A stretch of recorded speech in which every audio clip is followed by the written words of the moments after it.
أكبر Allah, il est le plus grand. الله أكبر الله أكبر Allah, il est le plus grand. أشهد أن لا إله إلا الله. Nous attestons qu'il n'y a aucune divinité digne d'être adorée sauf Allah. أشهد أن لا إله إلا الله. Une fois de plus, nous attestons qu'il n'y a aucune divinité digne d'être adorée sauf Allah. أشهد أن محمدا رسول الله. Nous attestons que Muhammad est le messager d'Allah. أشهد أن محمدا رسول الله. Une fois de plus, nous attestons que Muhammad est le messager d'Allah. حي على الصلاة. Nous vous invitons à la Salat. Venez à la Salat. حي على الصلاة. Une fois de plus, nous vous invitons à ce qui va vous procurer la vraie vie. Venez à la Salat. Venez à la Salat. حي على الفلاح. Nous vous invitons au succès. Nous vous invitons à la réussite. Venez à la félicité. حي على الفلاح. Une fois de plus, nous vous invitons à la félicité. Venez à la félicité. الله أكبر الله أكبر. Allah, il est le plus grand. لا إله إلا الله. Nulle divinité digne d'être adorée sauf Allah. أعوذ بالله من الشيطان الرجيم. الله لا إله إلا هو الحي القيوم لا تأخذه سنة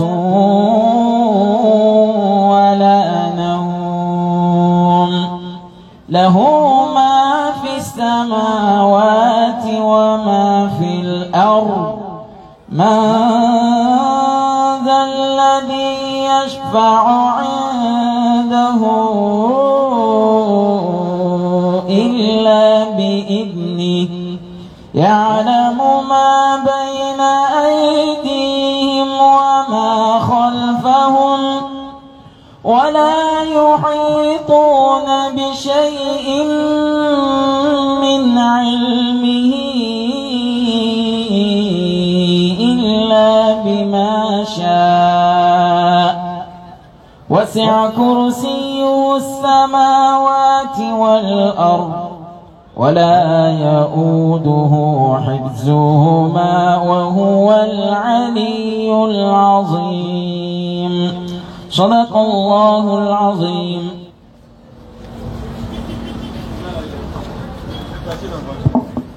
أعوذ بكلمات الله التامة من شر ما قالت. بسم الله الذي لا يضر مع اسمه شيء في الأرض ولا في السماء وهو السميع العليم. سبحانك لا علم لنا إلا ما علمتنا إنك أنت العليم الحكيم. لا.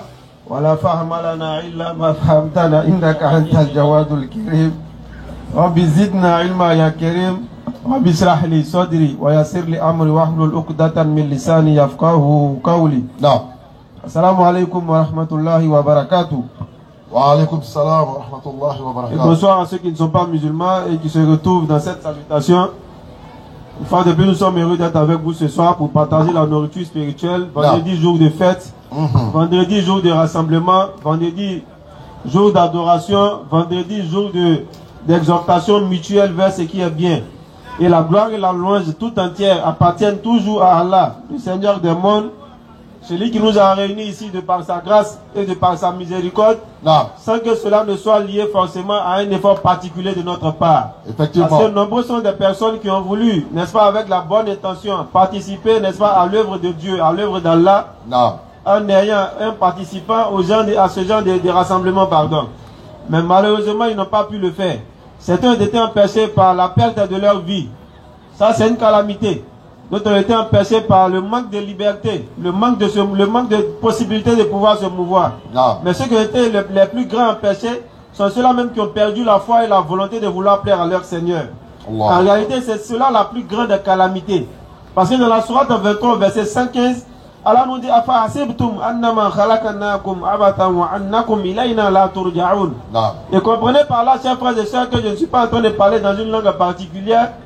Ce n'est pas non plus la langue des anges, mais je suis en train de parler de la langue de la révélation coranique, qui est la langue arabe, la langue dans laquelle est révélé le Coran, le livre par excellence qui est le guide de l'humanité tout entière.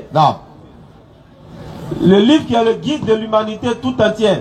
Le livre que lorsqu'il apparaît, il doit régir la vie de l'homme sur la terre. Aucun autre livre, à part le Coran, est susceptible d'envoyer l'homme au paradis. Absolument. C'est pourquoi Allah, lorsqu'il parle du Coran de la sourate 41, pardon, il dit le faux ne l'atteint de nulle part. Allahu Akbar. Le faux ne l'atteint de nulle part. Ni par devant, ni par derrière. Il dit c'est une révélation émanant d'un sage parfaitement connaisseur. C'est pourquoi le Coran de la sourate 15 au verset 9, Allah dira Inna nahnu nanzalna zikra wa inna lahu la hafizun. Il dit nous, c'est nous qui avons fait descendre ce livre-là, le Coran, et c'est nous qui en sommes le protecteur. Le livre même qu'aucune altération humaine, aucune pensée humaine ne peut modifier. C'est pourquoi le défi a été laissé dans la sourate 4 au verset 82, en disant que s'il provenait d'un autre qu'Allah, ce livre, le Coran, ils y auraient trouvé beaucoup de contradictions. Mais là, jusqu'à aujourd'hui, depuis 1400 et quelques années, même une seule contradiction n'a pas pu être trouvée par les plus grands détracteurs de l'islam. C'est pourquoi nous revenons au verset que nous avons cité tout à l'heure, chers frères et sœurs. Pensez-vous que nous vous avions créé sans but? Question, réflexion. Mon frère, ma soeur, toi qui m'entends ce soir, est-ce que tu t'es déjà posé la question de savoir quel est le but de ma présence sur la terre? Analyse et réflexion. Est-ce que tu as déjà cherché à savoir, mais pourquoi je suis là? On entend certains ignorants, certains ignares, certains insouciants dire, je n'ai pas demandé à venir au monde. Ah oui. C'est comme ça, si tu ne vas pas demander à quitter ce monde. C'est clair. Ça veut dire que quand tu le veuilles ou pas, lorsque le thème de ton temps sur terre sera arrivé, tu quitteras ce monde, bon gré, mal gré. De la même manière que tu n'as pas demandé à venir, c'est de cette même manière que tu ne demanderas pas à t'en aller. Ça, c'est la vérité. Mais si tu n'as pas recherché le but de ta présence sur cette terre-là, alors ce serait un retour douloureux. Un retour plein de regrets. Un retour plein d'amertume. Parce qu'en réalité, ce qui t'a été confié, tu serais interrogé sur cela. Pensiez-vous que nous vous avions créé sans but? Sans but. Est-ce que tu sais pourquoi tu es sur la terre? Question, réflexion. Est-ce que tu sais pourquoi ton Seigneur t'a créé? Analysons tout ça. En réalité, il nous dira cela dans la sourate 51, verset 55. En vrai, chers frères et sœurs, le Seigneur qui a créé les cieux et la terre, c'est qui se trouve entre les deux. Il dit, je n'ai créé les génies, ainsi que les êtres humains, que pour qu'ils m'adorent. En réalité, on n'a pas été créé pour autre chose, chers frères et sœurs. On a été créé uniquement pour l'adoration de notre Seigneur. Et lorsque quelqu'un entendra cela, il dira, vous parlez comme nos frères, quelqu'un me dira. Donc on n'a qu'à passer tout notre temps à la mosquée. Faut plus on va aller au travail.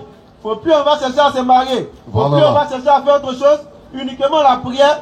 Et c'est à cela que l'islam est une religion qui est, n'est-ce pas, pour les doués d'intelligence. En réalité, il nous est pas clair, il nous est pas demandé d'aller passer tout notre temps en prosternation.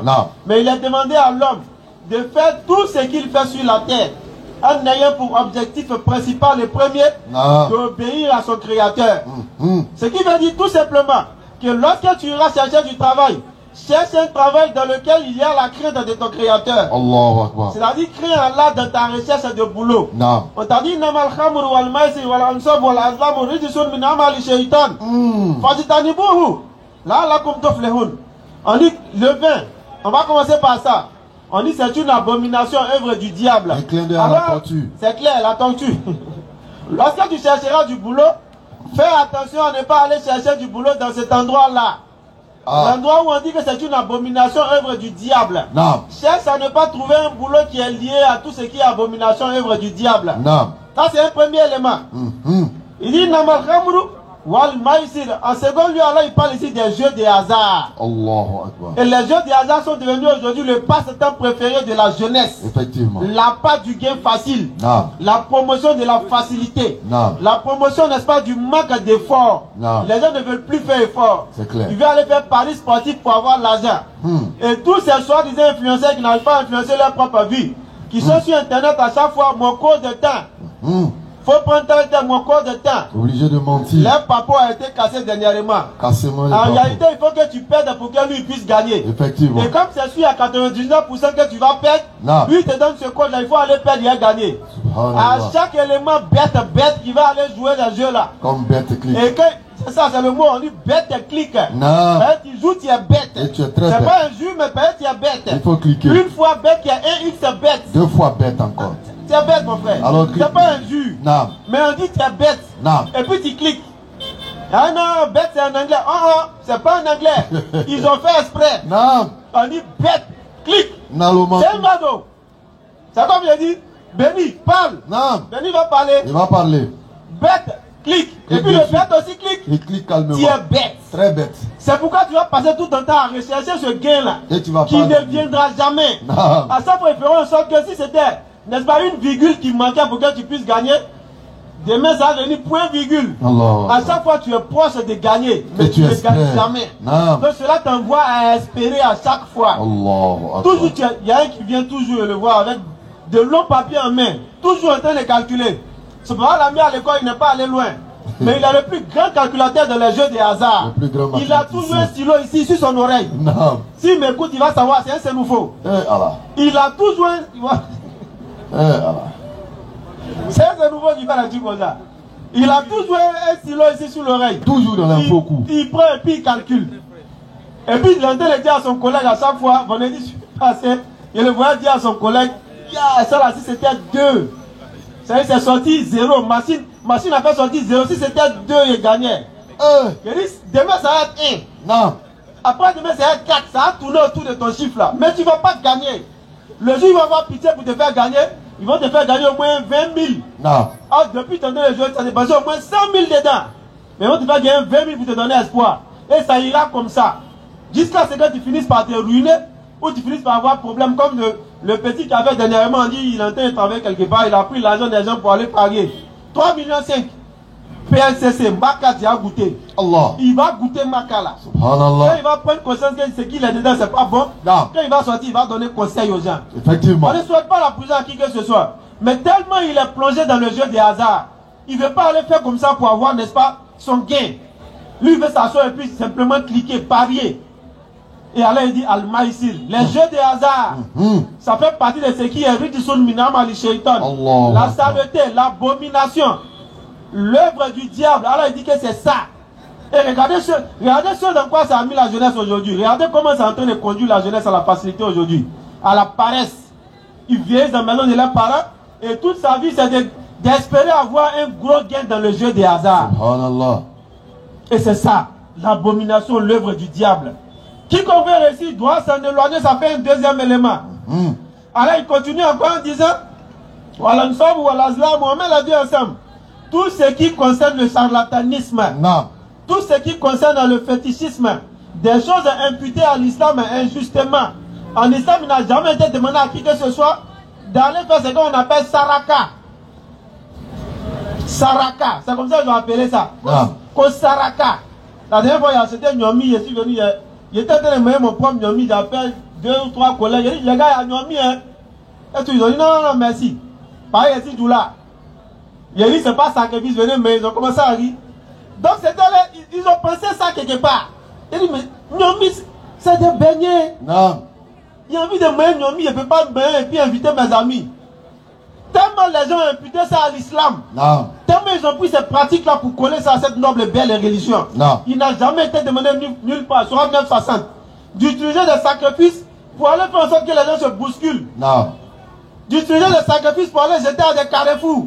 On va citer le verset, n'est-ce pas, qui est attribué ou bien qui montre ceux qui sont les ayants droit du sacrifice en islam. Question On va réponse. voir s'il y a mentionné Carrefour dedans. Allah. Et on va voir le Carrefour où les gens vont jeter là. Ici. C'est l'œuvre de qui? Non. Rapidement, si on a le verset. Surat 9, le verset 60. Bismillah. Les Sodaka. Allah dit, on a arrêté le vrai mot c'est Sodaka. Maintenant, bon, par habit de langage, la langue Djoula, dans l'ethnie Djoula, qui est une ethnie, on dit Saraka, donc les gens ont pris et puis ils ont mélangé un peu partout. Il y a quelque chose à comprendre dedans. Bismillah. Ah, voilà, il va décortiquer tout à l'heure. Non, ko Saraka. Les Sodaka Les Sodaka ne sont destinés que pour les pauvres. ne sont destinés que, ça veut dire que, quand en français on dit que, comme Jésus-Christ pourra le dire, je n'ai été envoyé que, ça veut dire que ce qui suit là, c'est uniquement pour ça. En dehors de ça, il n'y a rien d'autre derrière. Non. Donc les Sodaka ne sont que Pour les pauvres. pour les pauvres, premier élément. Les indigents. Les indigents, c'est une catégorie de pauvres encore, mais c'est encore pire. Ceux qui travaillent. Ceux qui travaillent dans l'espace, dans la récolte des différents aumônes. Et ils récoltent, ça l'appelle les collecteurs de zakat. Allah. Et ils récoltent, n'est-ce pas, les aumônes des gens.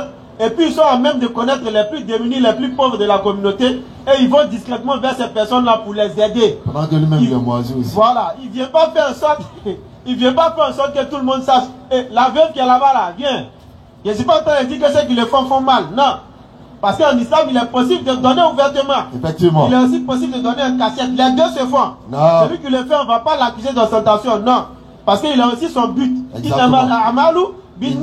Non. Les actes ne valent que par leurs intentions. Ça, c'est Mais clair. là, je parle d'une catégorie particulière.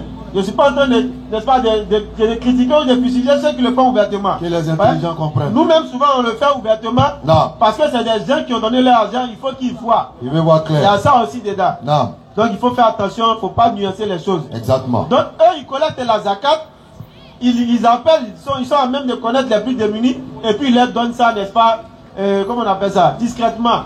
Pour la plupart. C'est ça, les collecteurs de zakat. Non. Là. Ceux dont leurs cœurs sont à gagner à l'islam. Ensuite, ceux dont leurs cœurs sont à gagner à l'islam. Tu vois une personne qui aime la religion, qui aime l'islam, mais qui se retrouve dans une situation où elle a besoin peut-être d'être un peu poussée. Je parle de la personne, pas forcément la femme.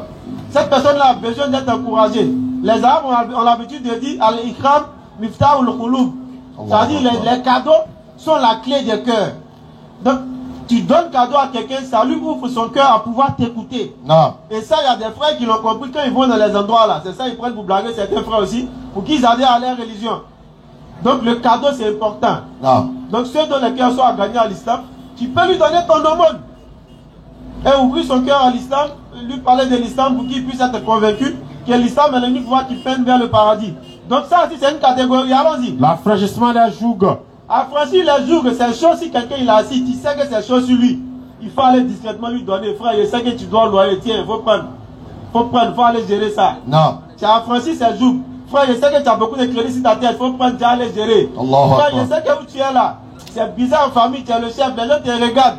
Tiens, il faut aller gérer. Non. Ou bien je sais que petit, tu es te marier, petit Jean-Marc, tu es te marier, tiens. Il Il t'a faut dit aller ça. te marier. Il t'a dit ça. Hein? Non. Tu vas te marier. Bon, d'accord, allons-y. C'est bon, il ne parle plus. Ceux qui C'est sont ça. lourdement endettés. Ceux qui sont lourdement endettés, je l'avais précisé, je l'ai cité dans l'autre groupe. Mais ça aussi, c'est un groupe particulier, mais ça rentre aussi dans l'autre groupe aussi. Allons-y. Dans le sentier d'Allah. Dans le sentier d'Allah, comme pour aider ceux qui font la dawa, par exemple, lorsqu'il y a un besoin précis, un besoin net lié à l'appel vers l'islam, il faut aussi aider, c'est pas mauvais aussi. Et Ça pour aussi, la zakat est destinée à ça. La sodaka, pardon, est destinée à ça. Alors, Et pour le voyageur en détresse. il y a des gens qui, je ne parle pas de ceux qui viennent évangéliser souvent. C'est pas pareil, c'est les évangélistes qui disent ça. Mais ils exagèrent. C'est Plusieurs fois, ils m'ont arrêté dans la rue. Frère, on est venu évangéliser, le transport c'est un peu compliqué. Il y a un jour là, ici passé 2 ou 3 fois, ils m'ont, les mêmes là, ils m'ont parlé 2 ou 3 fois. Pourquoi voler un J'ai dit, mais bête? c'est moi, voler un bête, hein. Voler un bête, même. Et puis, je sais pas, au début, il y a que cet enfant que la dame avait au dos. Déjà, la t'achète, tu compagnes. C'est la deuxième fois qu'il a fait. Il dit, mais attends, c'est qui même? Il y a rien, déjà, c'est pas un enfant. La première fois, il a cru que c'était un enfant. Ça trompe la vigilance. On est venu évangéliser le transport. C'est pas le seul, on parle, hein. Toujours, c'est eux. On ne va pas avant de demander transport. On demande transport avant de partir. Il faut demander transport, tu vas, tu viens. Mais pas partir et puis arriver là-bas, maintenant tu cherches transport et tout. Effectivement. C'est pas ce qu'on a dit, hein. Non. Il faut demander avant de partir. Donc, eux là, ils sont dans la rue, c'est pas de cela que le Coran parle. On parle des voyageurs en détresse. Il y a des gens qui sont en train de faire de longs voyages ils sont arrivés quelque part, mais l'argent est fini ou quelque chose, là tu peux l'aider. Ça, nos parents l'ont compris. Du coup, quand tu vas chez les djoulas, chez nous les djoulas au nord là-bas, tu vois qu'il y a beaucoup dans nos différentes cours. Le gars, il était juste de passage. Le grand-père lui a donné une maison, il a dormi dedans. Jusqu'à présent, ses petits-enfants sont dedans. Non. Il ne sait pas qu'en réalité, c'était pour que son vieux ou son grand-père puisse faire 3 jours. Donc, c'est devenu sa maison comme ça. Ça existe beaucoup au nord. Et ça, ils ont compris ce pan de l'islam dans nos grands-parents. Et ils ont obéi, n'est-ce pas, à ce pan de l'islam. Non. Ils ont aidé les voyageurs en détresse. Alors, il dit, C'est un décret d'Allah. Allah, il dit, c'est un décret d'Allah. Ça dit, rien ne peut faire lever de la main que le décret présidentiel est absolu. Dans l'ordre de la loi, là. C'est de cette même manière, le décret d'Allah, il est absolu. Nul ne peut lever le décret d'Allah. Non. Allah, il dit que voilà son décret. Carrefour n'est pas dedans. C'est clair. Fauteuil Nyomi sur toi pour donner aux gens, ça n'est pas dedans. Oh là là. Faites attention aux Nyomi que les gens vous donnent aussi souvent. Parce que c'est du fétichisme. Ça n'a rien à voir avec l'islam. Je l'ai dit dans plusieurs rappels. C'est méchant. Ils prennent le Nyomi, ils frottent sur leur corps. C'est les salatins qui leur disent ça. Il faut frotter sur ton corps, tu es en train d'enlever tes problèmes, puis tu t'en donnes aux gens. Mouvement ça, seulement, il est gâté. Il avait dit ça, ça fait des années. C'est la kémite. Je reviens dessus, c'est eux. Ça, c'est pas l'islam. Non. Ils frottent le Nyomi sur leur corps, puis ils vont donner aux enfants pour manger. Souvent, au début, quand on mettait en garde, on disait, vous allez remarquer que les Nyomi là sont froids. Maintenant, il y a un micro-ondes. Il finit et puis il chauffe. Donc, il faut faire attention. C'est pas tous qui sont animés de bonnes intentions. Non. Il y en a qui le font peut-être par ignorance. Ils se disent que comme j'ai vu quelqu'un partager Nyomi, il vient partager aussi. Ça peut exister. Mais il y en a aussi qui le font avec l'intention de nuire aux autres. Ça, c'est parce que l'islam a dit. Les soldats, quand on a vu les différents ayants droit, tout ce qui est au monde en islam, on a vu les ayants droit. Tu veux vraiment faire le monde? Voilà les ayants droit. Surat 9, verset 60. Tout est écrit. Pas caché, c'est là. Non. Tout a été établi. C'est pourquoi lorsque tu rechercheras ces fois le but de ton existence, tu devras faire attention aussi à cela. Al-Ansabu wa al-Azlamu, les pierres dressées et les flèches de divination, tout ce qui est fétichisme. Mettre des trucs sur ton bras, des bagues, qui ne sont pas uniquement pour, n'est-ce pas, le décor comme pour nous là. Pour nous là, c'est décor seulement. Mais eux, ils portent pour un but précis d'une protection ou même, ne sais pas, de quoi que ce soit. Non. Tout cela, c'est pas islamique, chers frères et sœurs. Parce que la protection, on la demande à Allah et à Allah seul.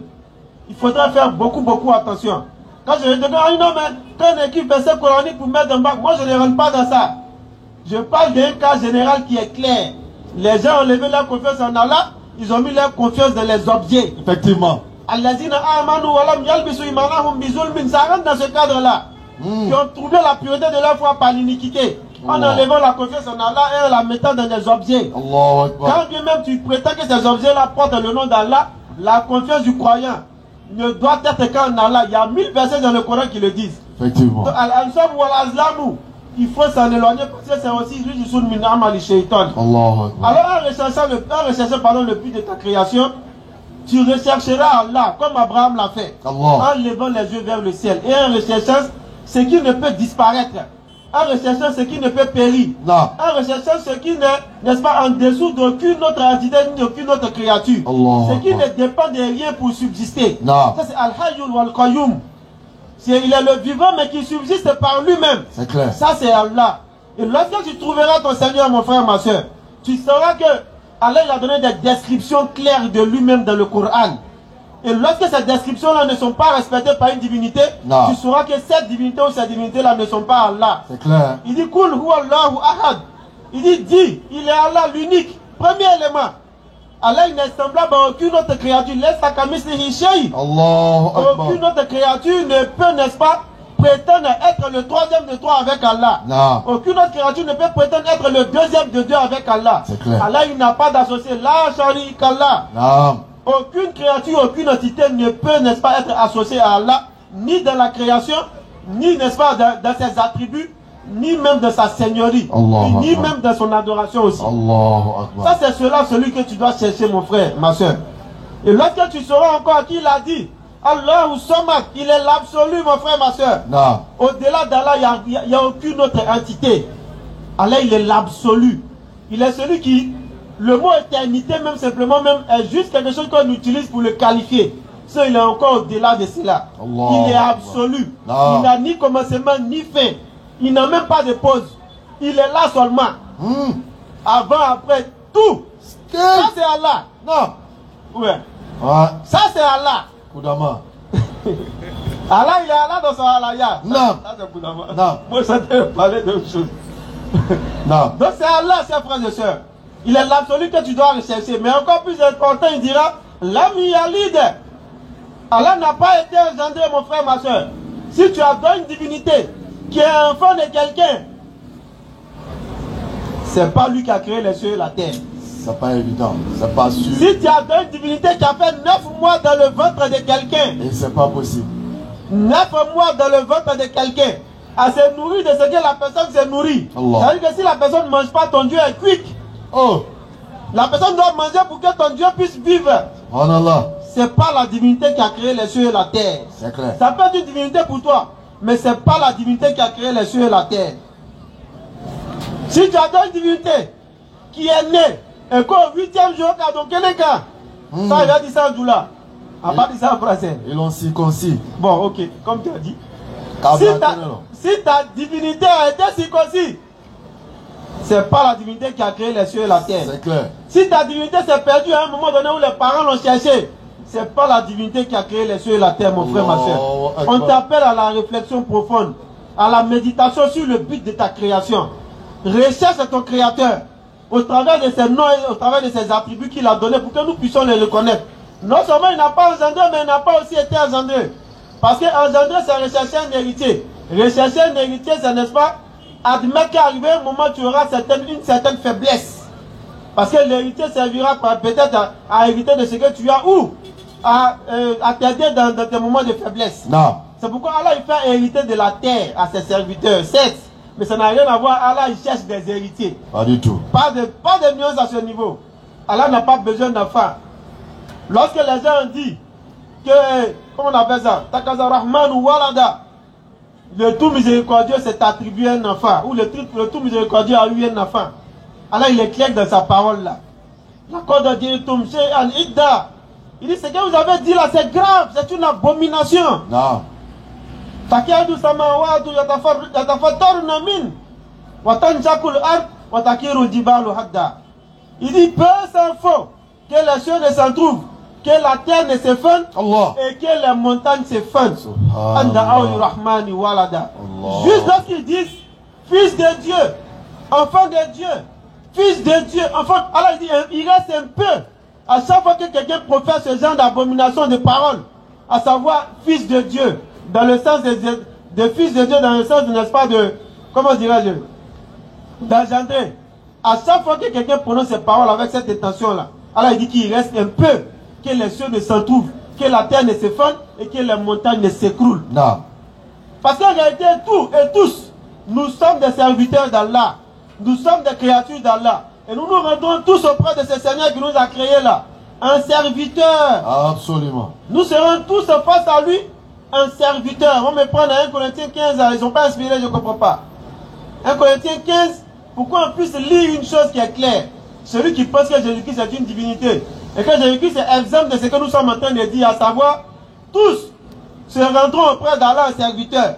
Jésus-Christ va confirmer, ou la Bible va confirmer cela de Jésus. Mais ça, il ne faut pas écouter et puis tu as fui.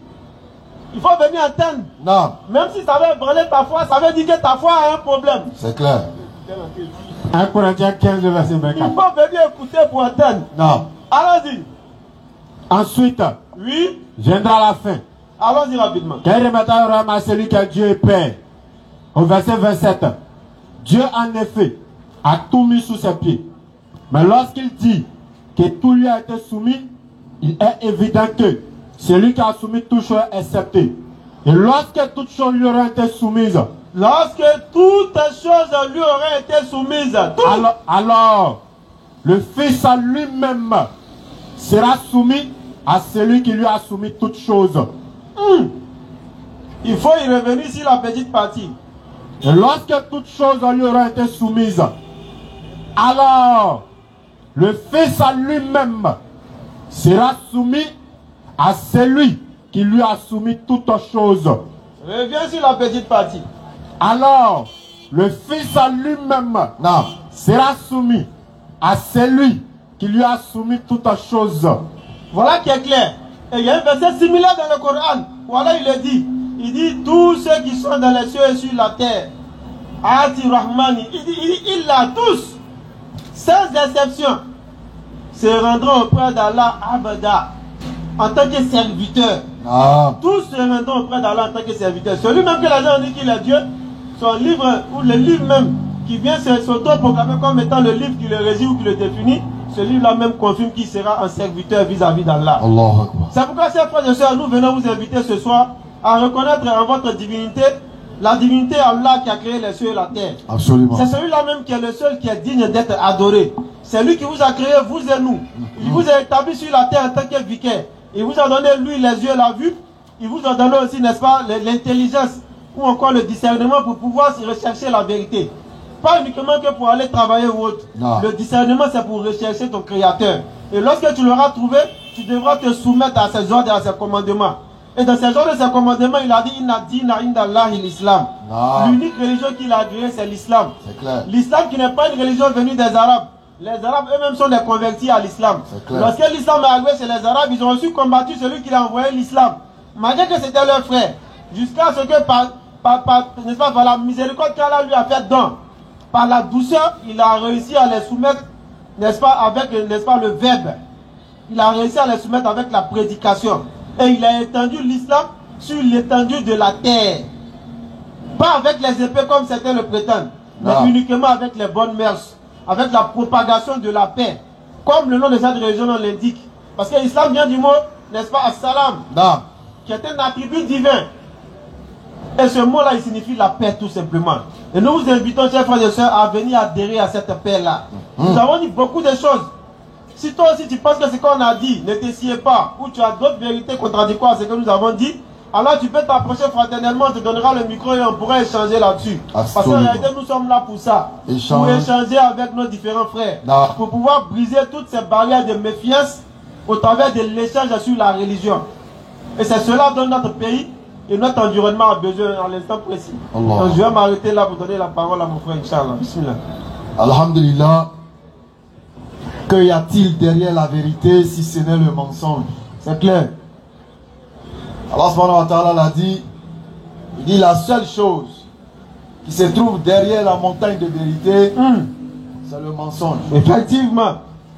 Et il nous rappelle en disant que si tu les interroges si c'est que tu détiens comme une vérité et qu'ils ne te répondent pas, alors il faut savoir qu'ils ne suivent que leur passion. Allahu Akbar. Pourtant la passion, arrivé à un moment, devient comme une divinité. C'est clair.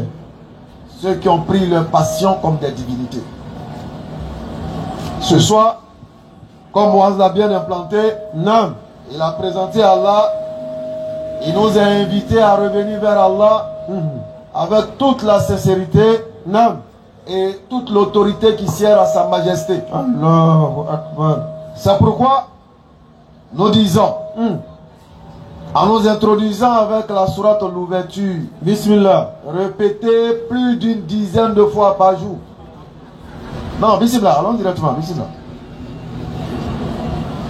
Au nom d'Allah, le tout miséricordieux, le très miséricordieux.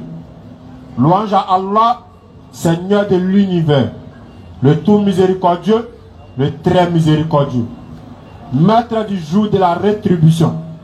C'est toi seul que nous adorons et c'est toi seul dont nous implorons secours. Guide-nous dans le droit chemin, le chemin de ceux que tu as comblés de faveur, non pas de ceux qui ont encouru ta colère, ni des égarés. Voici la parole d'Allah que nous répétons plus d'une fois par jour. Et à l'intérieur, il y a beaucoup d'engagement et de reconnaissance. C'est clair. Il y a beaucoup de loyauté. Il nous invite à être loyal. Et dans cette loyauté, nous avons attesté qu'il est le seul que nous adorons. Et le seul auprès de qui nous demandons protection et secours. Allahu Akbar. C'est en ce sens que nous disons que l'islam invite l'homme à la maîtrise de soi. Écoutez. À la justice. À l'humilité. Et surtout à l'application de la paix. Allahu Akbar. Nous allons prendre la sourate 25, verset 63, pour essayer de parler de cette paix-là. Allons-y. Sourate 25, verset 63. Sourate 8, le verset 61. Bismillah. Sourate 25, le verset 63. Non. Les serviteurs de tout miséricordieux sont ceux qui marchent humblement sur terre. Allah dit que ses serviteurs sont reconnus même dans la qualité de leur manière de marcher. Allahu Akbar. C'est-à-dire, Moumini Tamacho, ça démontre même encore sa crainte et sa foi. Voilà. Ce ne sont pas les iguilles du quartier là. Non, pas du tout. Mes serviteurs sont ceux qui marchent humblement, Sur terre. avec douceur sur terre. Qui, lorsque les ignorants s'adressent à eux, disent Ils disent quoi? paix. Salam. Il nous rappelle que ne foulez pas la terre avec orgueil. Allahu Akbar. Parce que certes, elle ne parle pas, mais elle te supporte. C'est clair. Alors marche sur elle avec humilité. Effectivement. Tu ne traînes pas. Tu marches avec vanité. Pourtant, c'est dans ses bras que tu retourneras. Allahu Akbar. Les serviteurs d'Allah sont ceux qui marchent humblement. Et lorsque des ignorants s'adressent à eux, ils disent salam, salam sur vous. Voici la réalité de l'islam. Bismillah, sourate 2, sourate 8, 61. Et s'il s'incline à la paix, Non. incline vers celle-ci toi aussi. Sourate 2, verset 208. Et s'il s'incline à la paix, S'il s'incline à la paix, incline vers celle-ci toi aussi. Allahu Akbar. Et place ta confiance en Allah. vous voyez, même dans l'agressivité, ça dit tu as raison, il y a une palabre, vous vous battez. Et puis, celui avec qui te bat, il soulève le drapeau blanc et dit, c'est bon, je veux la paix. Allah dit, même dans ta raison, il faut t'incliner aussi à la paix s'il t'invite à la paix. Allah. Même dans l'adversité. Allahu Akbar. Sourate 2, verset 208. Oh les croyants, Non. entrez en plein dans l'islam Entrez en plein dans l'islam. et ne suivez point les pas du diable. Car, et ne suivez point. Reprends. Oh les croyants, entrez en plein dans l'islam. Entrez en Plein dans l'islam. dans l'islam. Non. Et ne suivez point les pas du diable. Car il est certes pour vous un ennemi déclaré. Allahu Akbar. Donc, dans l'adversité, le croyant doit aussi savoir s'arrêter lorsque l'adversaire déclare forfait. C'est clair. Lorsque l'adversaire démontre qu'il a perdu, il a dominé. Effectivement. Allah te dit, n'exagère pas. Du moment où tu vois qu'il est déjà affaibli, lui-même il te demande pardon de laisse tomber. Il faut incliner aussi à la paix. C'est ça le musulman. Quand on dit que l'islam est une religion de paix, c'est une religion de paix basée sur la paix dans l'équité et non dans la faiblesse. Ce n'est pas une paix qui s'applique dans la faiblesse. Non. C'est une paix appliquée dans la justice. Même dans l'adversité, tu m'as provoqué, on s'est battu, et je vois que tu es dominé, tu demandes pardon. Moi aussi j'incline à la paix. Et si l'un des asociateurs te demande asile, Non. accorde-le lui, afin qu'il entende la parole d'Allah. Puis, fais-le parvenir à son lieu de sécurité.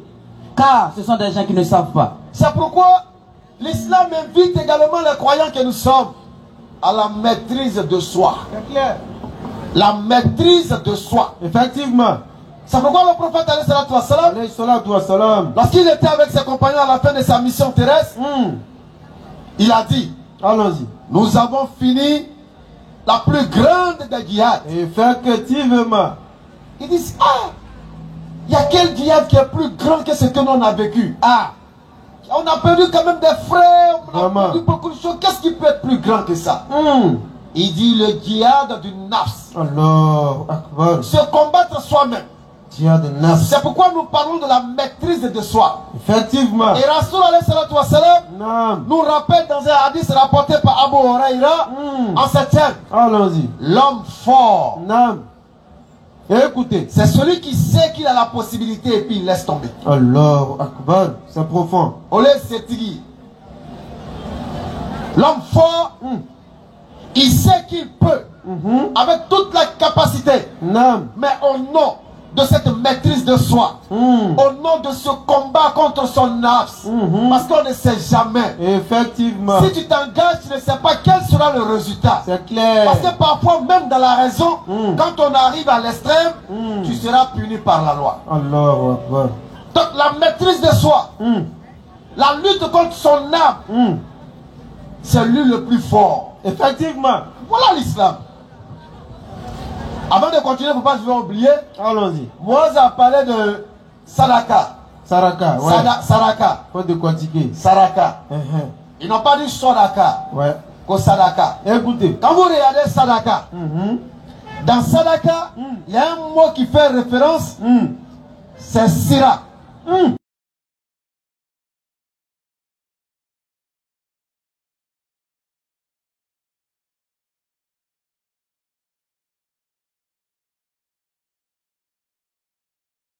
Siraka.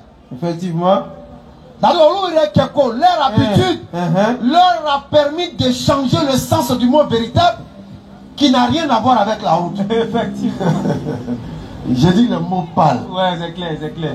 Il a décortiqué. Donc ça c'était la parenthèse. Donc vous avez vu que on a parlé de la maîtrise de soi. Le combat du nafs. Qui est là. Ici, là. D'autres même exagèrent. Qui est il y a encore. Ça n'est pas pour te soulever toi-même. Non, non, non, pas du tout. C'est la maîtrise de soi, la gestion de soi.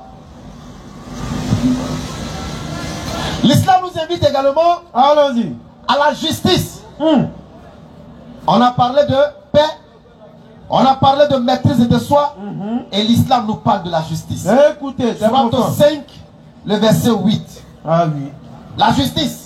Ça s'applique à beaucoup de personnes. Sourate 5, le verset 8. Ah oui. Et la sourate 4, le verset 135. Ah, c'est ton verset préféré. Bismillah. Oh les croyants, soyez stricts dans votre devoir envers Allah. Non. Et soyez des témoins équitables. Et soyez des témoins équitables. Et que la haine pour un peuple ne vous incite pas à être injuste. Ah oui. Regardez. C'est pourquoi on ne peut pas être comme les autres. Nous musulmans, là, on ne peut jamais être comme les autres. Oh, le verset 2. C'est pourquoi quand les gens tombent dans la propagande pour inciter la haine par le mensonge, un musulman doit s'en écarter. Parce qu'on n'est pas comme les autres. Et relis-moi ça. Et que la haine Pour un cœur qui palpite et j'ai la chair qui est Pour le verset 2 et puis tu vas descendre dessus. Écoutez ça. Un musulman n'est pas comme les autres. Pendant que les autres sont en train de travailler sur le mensonge pour installer la haine dans le cœur, regardez ce que le Coran nous dit. Allons-y. Et ne laissez pas la haine pour un peuple. Ne laissez pas la haine pour un peuple qui vous a obstrué la route vers la mosquée. Ne laissez pas la haine pour un individu qui vous a obstrué la route vers la mosquée sacrée. Qui vous a obstrué, empêché de pratiquer votre croyance. Ou du moins qui vous a indesté par des propos mensongers. Vous incitez à transgresser. Qui vous a attribué des choses qui ne vous concernent pas. Qui vous a même arraché des choses qui vous appartenaient. Effectivement. Vous incitez à transgresser. Ne laissez pas cette haine-là vous conduire à plonger dans des actions injustes. Et que la haine pour un peuple. Et que la haine pour un peuple ne vous incite pas à être injuste. C'est pourquoi il faut savoir faire la part des choses. C'est clair. Quand un individu, tu as affaire à un individu, ne t'apprends pas à tous ceux qui sont avec l'individu. À un groupe. Un individu, c'est un individu. C'est clair. Donc évitez l'amalgame. Effectivement. Que la haine pour un peuple ne vous incite pas à être injuste. À être injuste. Pratiquez l'équité. Pratiquez l'équité. C'est la plus proche de la piété. C'est-à-dire, même dans l'adversité, on te demande d'être équitable. Pratiquez l'équité. Même dans la gestion de ce qui te paraît comme une injustice, on te demande d'être équitable. Pratiquez l'équité. Pratiquez l'équité. Cela est plus proche de la piété.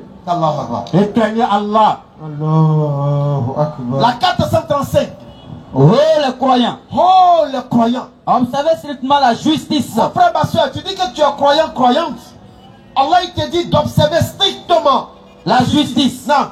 Et soyez des témoins véridiques. Écoutez très bien. Soyez des témoins véridiques et non des témoins du mensonge et de la propagande. Soyez des témoins véridiques. Soyez des témoins véridiques. Fût-ce contre vous-même.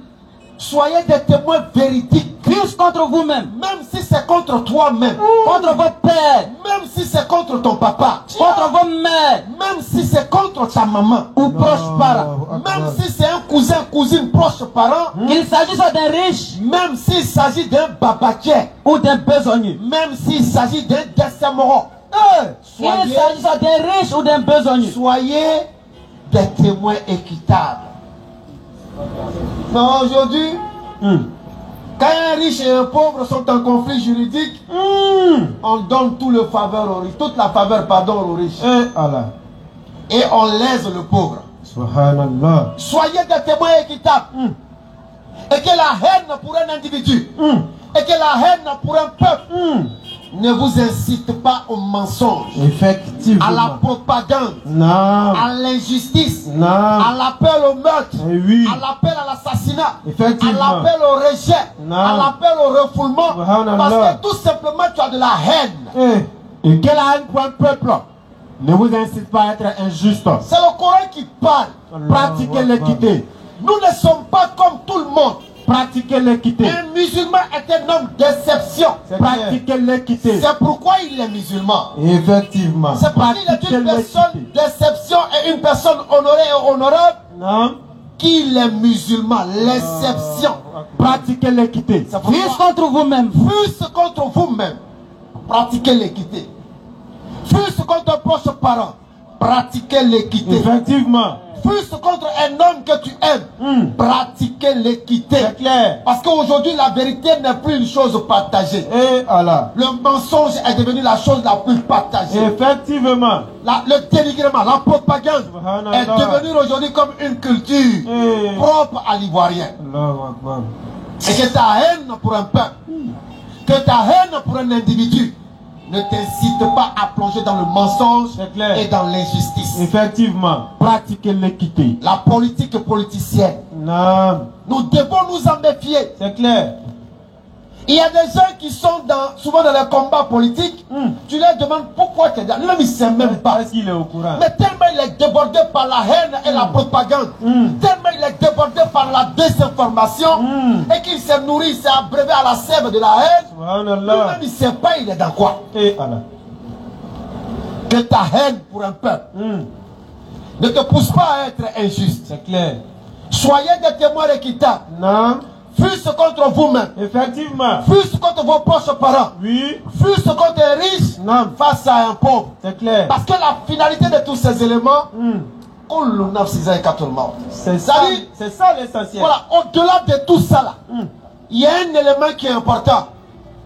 Et d'aucuns pensent qu'après cet élément, il n'y a rien. C'est clair. Voici l'erreur. Effectivement. Tout ce que tu sèmeras, tu le récolteras. Ça c'est évident. En bien comme en mal, Effectivement. tu récolteras. C'est clair. Parce que ce monde n'est pas un monde d'injustice. Non. Tu ne peux pas commettre des forfaits et puis ne rien recevoir comme punition. Pas Dis. possible. C'est trop facile. Dis, la mort que vous fuyez va certes vous rencontrer. Ensuite, vous serez ramené à celui qui connaît parfaitement le monde invisible et le monde visible. Et qui vous informera alors de ce que vous faisiez. Alors, nous avons parlé de paix. L'islam nous a démontré C'est clair. qu'est-ce qu'on appelle la paix. Effectivement. Nous avons parlé de justice. L'islam vient de nous démontrer c'est quoi véritablement la justice. Allahu Akbar. Nous avons parlé de maîtrise de soi. Non. Et l'islam nous a démontré que même dans ta raison, il faut apprendre à avoir la maîtrise du nafs. C'est clair. Parce que derrière la non-maîtrise de ton âme, tu ne peux qu'avoir de la désolation. Allahu Akbar. J'ai regardé une vidéo où le monsieur, ils étaient en train de se discuter. Et dans sa colère, il allait prendre un bois, il a ensommé le gars, il est tombé. Effectivement. Maintenant, lui-même, il est paniqué. Mais qu'est-ce qu'il a poussé? La non-maîtrise de soi. Effectivement. La non-maîtrise de son âme, comme le prophète Paix et bénédiction l'a dit. Non. Le véritable combat ce ne sera plus contre l'autre. Mais le véritable combat, Mohammed l'a dit, ce sera contre toi-même. C'est clair. Comment tu vas arriver à te maîtriser face à tes penchants, Effectivement. tes passions, dont Allah n'aime pas. C'est clair. La maîtrise de soi, Allah, la justice, la paix. Nous allons parler de loyauté. Loyauté et fraternité. Allons-y. Sourate 49, le verset 13. Bismillah. Sourate 49, le verset 13. Ajoutons au verset 10 également. Sourate 49, Non. le verset 13. La loyauté et la fraternité. Sourate 49, verset 13 et le verset 10 par la suite. La loyauté et la fraternité. Allons-y. 13, ensuite 10. Allons-y. Sourate 49. Sourate 49, le verset 13. Allah nous dit, Ô homme, oh homme, nous vous avons créé d'un mâle et d'une vous femelle. avez vu qu'il y a les autres versets, il a dit, oh les croyants, oh les croyants, oh les croyants. Mais là, il te dit, oh homme. Ça veut dire, musulman, non musulman, oh homme, tant que tu es un être humain et que tu es dans l'humanité là, ce message-là te concerne. C'est clair? Oh homme. Nous vous avons créé d'un mâle et d'une femelle. Nous vous avons créé d'une source commune, un homme et une femme. Et nous vous avons fait de vous des nations. Des nations. Et des tribus. Et des tribus. Pour que vous vous entreconnaissiez. Pour qu'on puisse s'entreconnaître et non se faire la guerre. Le plus noble d'entre vous. Le plus noble d'entre nous. Auprès d'Allah est le plus pieux. Est le plus pieux. Allahu Akbar. La loyauté. Non. Et la fraternité. Effectivement. Savoir qu'on a une source commune. Non. Alors lorsque je tue quelqu'un que je prétends ne pas connaître là, en réalité tu le connais. C'est clair. Parce qu'il est ton frère d'une manière ou d'une autre. Au verset 10, les croyants ne sont que des frères. Il est ton frère d'une manière ou d'une autre. Les croyants ne sont que des frères. Au-delà même de l'aspect communautaire, il est ton frère d'une manière ou d'une autre. Les croyants ne sont que des frères. C'est pourquoi là il rappelle en disant, quiconque tue une vie, c'est comme si tu avais ôté la vie à tous les êtres humains. Donc ne croyez pas que quand vous allez éliminer un homme, vous avez tué un homme. Parce que quand vous tuez un homme, quand vous ôtez la vie à un homme, dans cet homme-là, il y avait des milliards de spermatozoïdes prêts à être fécondés. Il avait des milliards de spermatozoïdes dans son corps.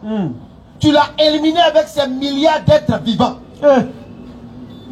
Imagine ta sentence. Subhanallah. Nous sommes issus de la même source. Les croyants ne sont que des frères. C'est pourquoi de près comme de loin, même nos épouses sont nos sœurs. Les croyants ne sont que des frères. Établissez la concorde entre vos frères. Non. Et craignez Allah afin qu'on vous fasse miséricorde. Allahu Akbar. Oh homme, non. Craignez votre Seigneur qui vous a créé d'un seul être et a créé de celui-ci son épouse et qui de ces deux-là a fait répandre sur terre beaucoup d'hommes et de femmes. Sourate 25, le verset 63 à 64 et la sourate 7, le verset 55 pour parler de l'humilité. Allahu Akbar. L'humilité. On l'avait cité au préalable. La sourate 25, verset 63, on l'avait déjà cité. Le serviteur d'Allah qui marche humblement sur la terre. Effectivement. Nous allons continuer avec les autres versets, Inch'Allah. La sourate 25, verset 63 à 64. Et la sourate 7, verset 55. Les serviteurs du tout miséricordieux sont ceux qui marchent humblement sur terre. Qui, lorsque les ignorants s'adressent à eux, disent paix. Qui passent la nuit prosternée et debout devant le Seigneur. Allahu Akbar. Et qui disent, Seigneur, écarte-nous le châtiment de l'enfer. Ils craignent Dieu. Donc ils évitent même d'offenser. Ils marchent avec humilité. Parce qu'il a peur même de frotter, de blesser, de choquer. Alors il fait tout pour passer inaperçu. Il ne veut même pas gratter quelqu'un. Alors il fait tout pour rester humble. Ceux qui ne donnent pas de faux témoignages. Allahu Akbar. Et qui lorsqu'ils passent auprès d'une frivolité, s'en écarte noblement. Mais aujourd'hui, là, faux témoignage, là, ça est devenu notre travail. Ah oui. Faux témoignage, c'est devenu notre travail. C'est clair. Ça me rappelle une histoire islamique qui m'échappe un peu. L'histoire du bœuf qu'on devait immoler. Je vais essayer de paraphraser. Allons-y. Ils ont demandé à un, parce que quand lui passait, le bœuf était à terre. Donc quand ils lui ont demandé, Il dit, on dit, mais c'est comment ils ont déjà tué le bœuf là? Il dit, non, ils ont fini, mais ils ont dépecé. Ah ouais. Ils ont fini de partager même. Chacun va dire pour lui maintenant. Parce que quand lui il venait, le bœuf était à terre, les gens étaient à côté. Donc quand on lui a demandé, il dit non, Abraham, ils ont déjà partagé même. Il ne faut même plus partir, c'est fini. C'est qui n'a pas vu, c'est ça il dit. Il y a un autre à qui on a demandé. Lui il a dit, ce qui est sûr, j'ai vu, ils ont mis le bœuf par terre. Ils ont pris le couteau. Ils ont mis sur l'animal. Mais est-ce qu'ils l'ont déjà immolé? Je ne peux pas l'attester. Ah! Lui au moins. Mais aujourd'hui, on ment comme on respire. Effectivement. Les gens n'ont même plus peur de mentir. Subhanallah. Ils n'ont plus peur de mentir. À cause des intérêts. Ça dit, il y a longtemps même, il ne t'a pas vu. Hein. Mais il va le mentir. Effectivement. Que même hier, il t'a appelé. Que même hier, il a causé avec toi. Non, moi, tu exagères. Vraiment. Il exagère. Ceux qui ne donnent pas de faux témoignages. Non. Et qui lorsqu'ils passent auprès d'une frivolité. Lorsqu'ils passent auprès d'une frivolité. Ça n'écarte noblement. Ça n'écarte. Ça n'écarte noblement. Noblement. C'est ça l'islam. Vraiment. Est-ce qu'il y a des questionnaires? Oh, frivolité, voilà frivolité. Bismillah, s'il y a des questionnaires, on va des questionnaires, on va là. Ah, vas-y, on a fait. Inch'Allah. Salam alaikum wa rahmatullahi wa barakatuh. On va passer à la série des questions. D'accord. Bon, il y a un qui demande, il dit... Tu es dans la ligne de trucs. Non seulement des baffles et puis de notre micro aussi. Nous avons bougé. C'est une histoire de fréquence. Il y a quelqu'un qui demande, il dit, vous avez dit que l'islam c'est la paix, que c'est une religion de paix. Mais quand on parle de terrorisme, c'est de l'islam seulement on voit. Donc lui il veut une explication sur ça. Bon, ok. C'est normal qu'il pense cela. Parce que les médias ne lui donnent que ce qu'il veut voir. Effectivement. On nous impose, on fait un matraquage médiatique pour présenter l'islam comme étant une religion de terreau. On a l'habitude de dire que si le terreau était une pratique islamique, écoutez bien, nous ne serons pas ici en train de causer. Ça c'est clair. Ça a l'air d'être des bim bam bam boum boum bam. Ouais. Parce que nous sommes obéissants aux ordres d'Allah. Ça c'est clair. Tout le monde est au courant. Mais quand vous prenez même la définition de terreau, le mot terrorisme, mais regardez la définition. Dictionnaire là, hein. Ça n'a rien de l'islam. Effectivement. Application systématique de la violence pour atteindre un objectif qui est politique. C'est clair. Mais quand vous-même vous regardez les agissements des gens qui viennent, qui font de la politique de la terre brûlée, ils brûlent tout. Femmes comme enfants ne sont pas épargnés. Depuis quand l'islam a dit qu'en temps de conflit, on doit s'en prendre aux femmes, aux enfants. Jamais de la vie. Depuis quand? Donc ça n'a rien d'islam. Si on veut faire comme vous, c'est ce qu'on ne cesse de dire. Effectivement. Le Kyrgyzstan, le Kyrgyzstan, c'est une branche chrétienne extrémiste. C'est clair, aux USA. Qui a commis les plus atrocités, c'est-à-dire la barbarie qu'on ne peut même pas imaginer. Effectivement. Mais pourquoi vous n'avez jamais dit que ceux-là étaient des terreaux? Vraiment. Aujourd'hui, on a compris que lorsqu'un individu pose un forfait, on regarde d'abord son nom. Ouais. S'il s'appelle Abdallah Mastari, il a cuit. On dit c'est un terreau. Effectivement. Mais s'il s'appelle Roger le Renard, on dit non, il est un peu malade. Là, il est un peu malade. Voilà, c'est un fou. Ça ne va pas dans sa tête. C'est ça, il a fait ça. Le frère qui a, c'est-à-dire le voyou bandit, le lâche, le terroriste qui a assassiné lâchement notre frère dans une mosquée pendant qu'il était en train de faire soujoud. En prosternation en plus. On dit non, il est un peu bête. Ouais. Parce qu'il ne s'appelle pas Abdallah Moussahari Mkari. Donc il est un peu bête. Il n'a qu'à s'appeler comme ça, il va voir. Mais s'il s'appelait Abdallah, on a dit wow, lui là. C'est lui. Ils vont découvrir l'ordinateur quelque part. On dit non, il y a des mails liés à Al-Qaïda quelque part. 2 poids, 2 mesures. Nous, on est habitués. Comme ça. Nous sommes habitués. En fait, tout est créé. Le système est fait de sorte que le musulman soit complexé. Effectivement. Il n'a qu'à avoir honte de sa religion. C'est clair. Voilà l'objectif. T'amener à avoir honte, t'amener à être complexé, oui. T'amener à te gêner. Effectivement. Mais mon frère, reste serein. C'est clair. C'est pourquoi on dit qu'il faut apprendre à connaître et à comprendre ta religion. Ils veulent éteindre de leur bouche. Allahu Akbar. Ils veulent éteindre de leur bouche. De leur bouche. La lumière d'Allah. Par les médias. La lumière d'Allah. Les forums sur l'islam. Ils veulent éteindre de leur bouche. Ils veulent éteindre la lumière qui est l'islam. La lumière d'Allah. Mais Allah il dit quoi? Alors qu'Allah parachèvera sa lumière en dépit de la version des mécréants. Ça dit, pendant que vous cherchez à éteindre la lumière, elle ne fait que s'amplifier. Allahu Akbar. Son ombre ne fait que s'étendre. Effectivement. Alors que toi, tu penses que tu veux l'éteindre. Non. C'est pourquoi il se peut que vous ayez de l'aversion pour quelque chose. Souvent, ça fait mal quand on les voit en train de dire ça. Ça nous fait mal. Mais dans ce mal, Allah a un plan. C'est clair. Derrière chaque propagande sur l'islam, il y a toujours une issue favorable par des conversions. Effectivement. Derrière chaque propagande. Toujours.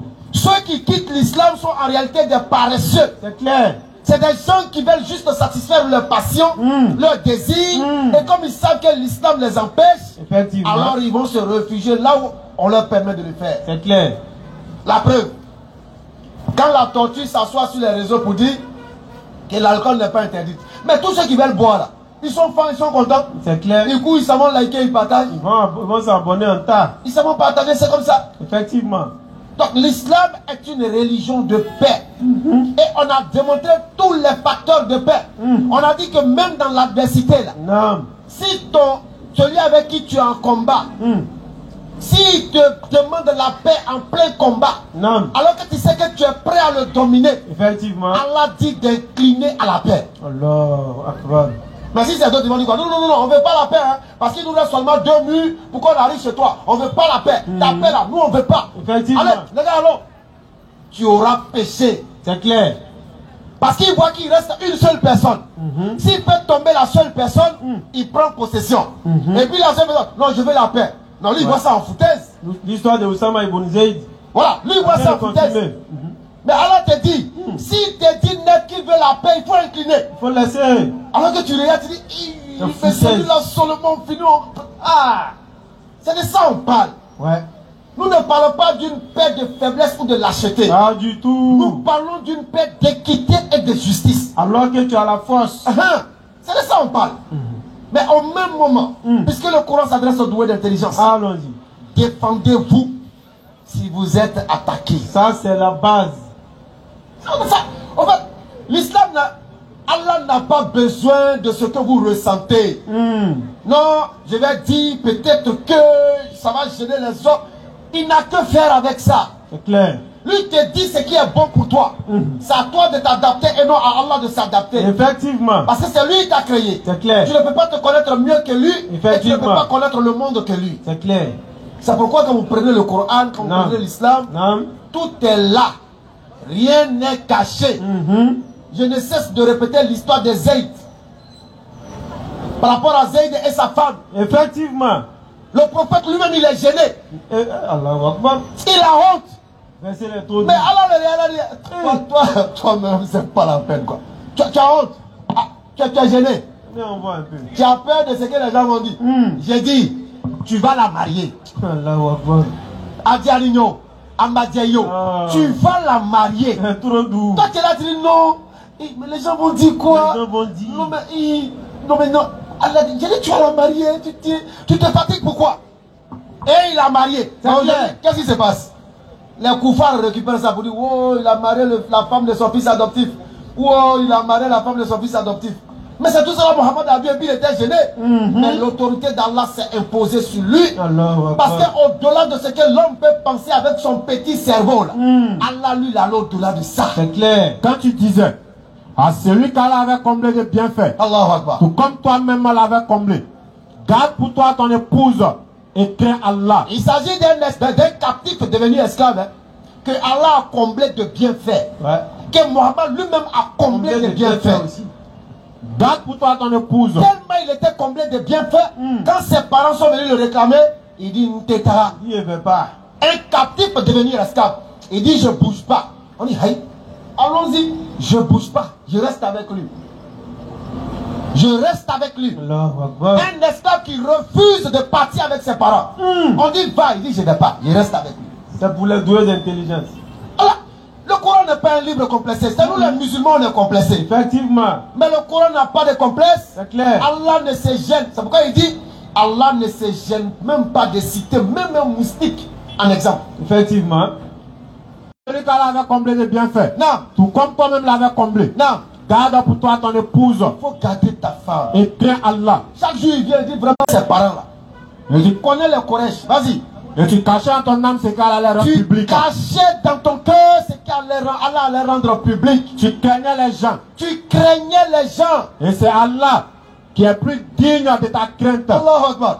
Puis, si le Coran est l'œuvre de Mohammed alayhi salatu wa salam, de vous à moi, qui peut garder ça pour parler de lui-même? Vraiment. Il y a longtemps, j'ai balayé ça du Coran. Rapidement. Il y a longtemps, j'ai gommé pour enlever. Non.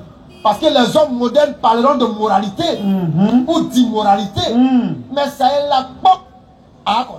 Parce que ce n'est pas sa parole, ce n'est pas sa volonté, c'est l'expression d'Allah. Et il n'y a point de changement à la parole d'Allah. Allahu Akbar. et c'est Allah qui est plus digne de ta crainte. Allahu Akbar. Donc voilà un peu, frère.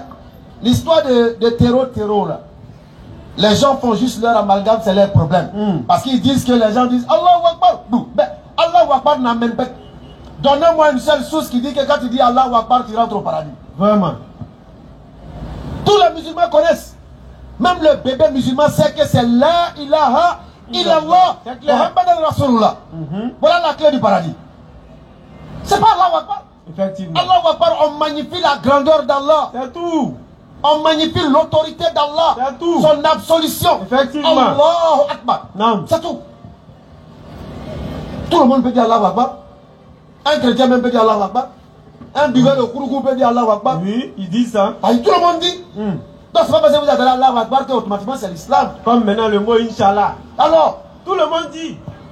donc ça n'a rien à voir avec notre islam. C'est purement de la politique.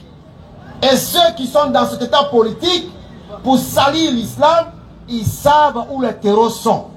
S'ils veulent les détruire aujourd'hui, c'est soit et c'est. Ils prennent satellites, ils savent où ils sont. Mais il y a des lancements à partir des satellites. Le satellite te localise et puis on lance.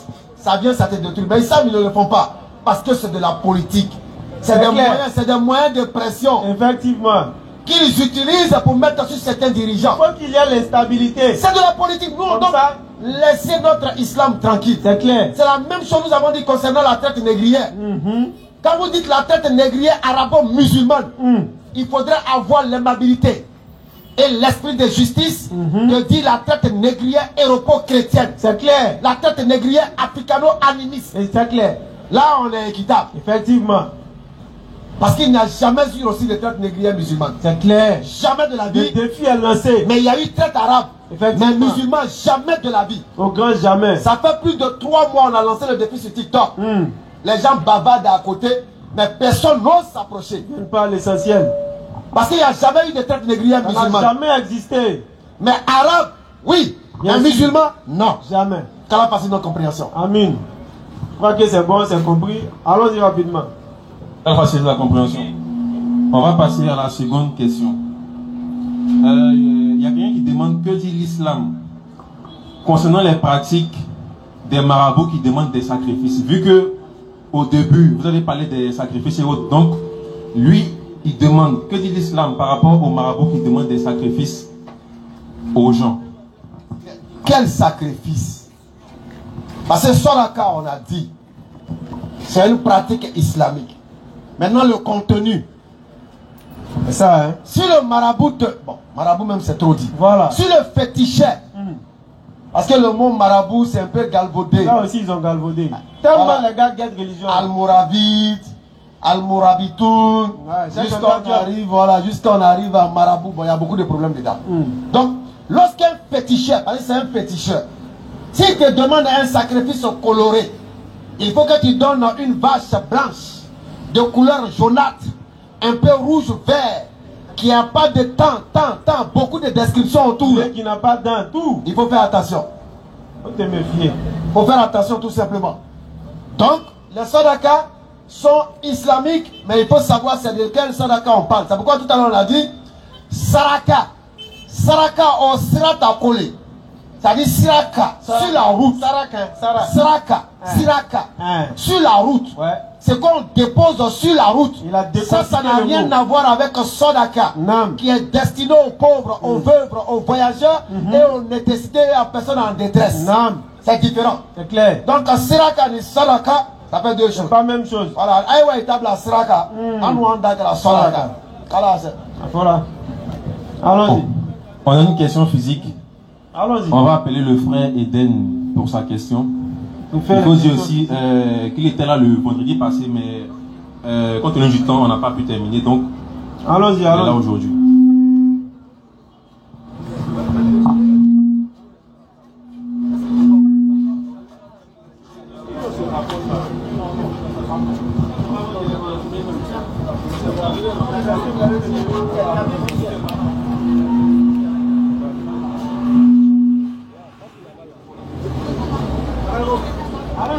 Ah, ok, bonsoir frère.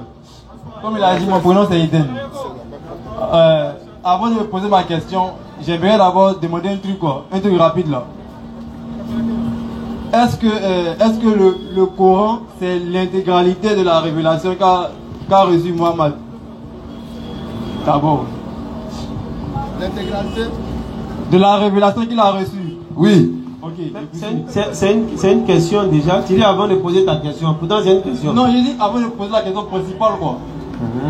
Mais je dis pas quoi c'est. D'accord. Mais je posé en disant, tout à l'heure le frère parlait, il a dit que le Coran est le seul livre qui garantit le salut. Vous l'avez dit. Allons-y frère, j'assume mes propos. J'aimerais qu'on lise la sourate 10, verset 94. Lisez. Sourate 10, le verset 94. Et si tu es en doute sur ce que nous avons fait descendre vers toi, interroge alors ceux qui lisent le livre révélé avant toi. La vérité, c'est t'es venu ton Seigneur, ne sois donc point de ceux qui doutent. Ok. Une fois, il a posé la question à un musulman de qui s'agissait. Il m'a dit que ceux dont Allah parle dans le Coran ici, ceux qui ont lu le livre avant toi, là, il s'agit des chrétiens. Donc moi, j'aimerais savoir si le Coran est le seul livre qui garantit le salut. Pourquoi est-ce que Allah exhorte Mohammed à interroger les chrétiens au cas où il a une mauvaise compréhension de la chose? Qui t'a dit c'est le chrétien?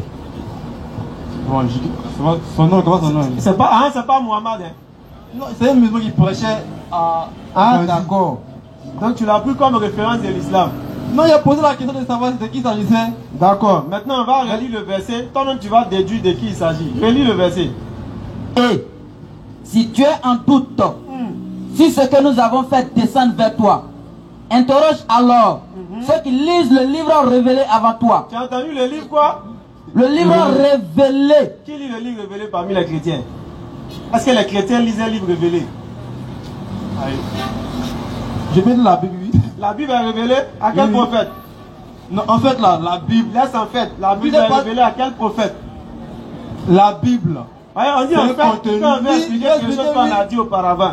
Mais tu n'as encore rien dit, tu commences par en fait. Bon, ok, ta question, là. Je continue par là. Allons-y.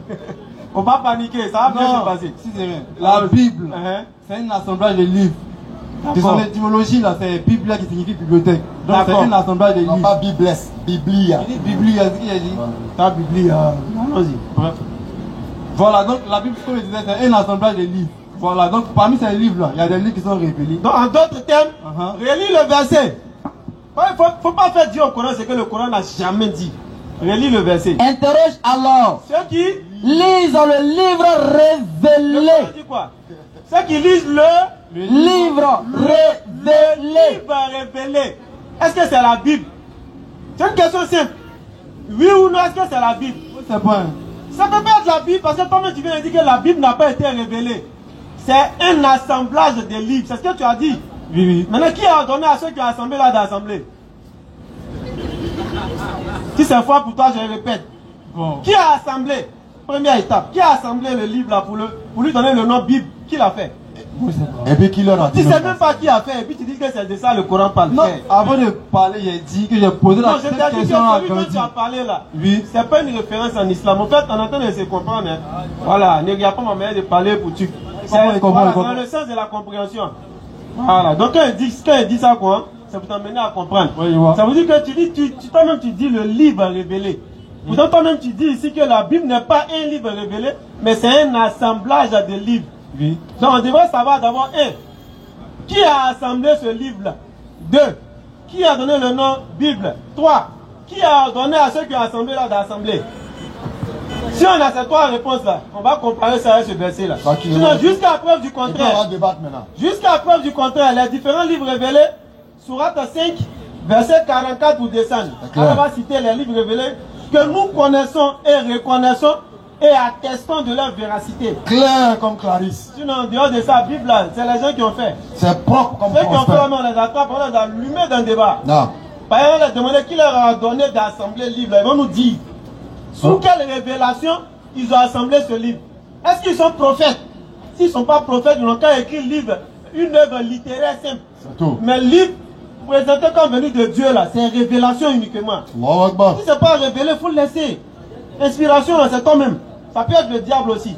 Non. Donc c'est une révélation qui vient de Dieu. Le reste, là, laissez. Allons-y. Sur la 5, le verset 44. Nous avons fait descendre la Torah. La Torah, on a entendu, frérot. Dans laquelle il y a guide et lumière. Pas directement, ne va pas dans les détails. Au verset, on ne parle de lui qui lit. Au verset 46. Allons-y. Et nous avons, après eux, envoyé Jésus, fils de Marie, pour confirmer ce qu'il y avait dans la Torah avant lui. Et nous lui avons donné l'évangile. Frère, on n'a pas encore entendu Bible, hein? Torah, évangile. Frère, on n'a pas encore entendu Bible, hein? Allons-y, continue. Au verset 48.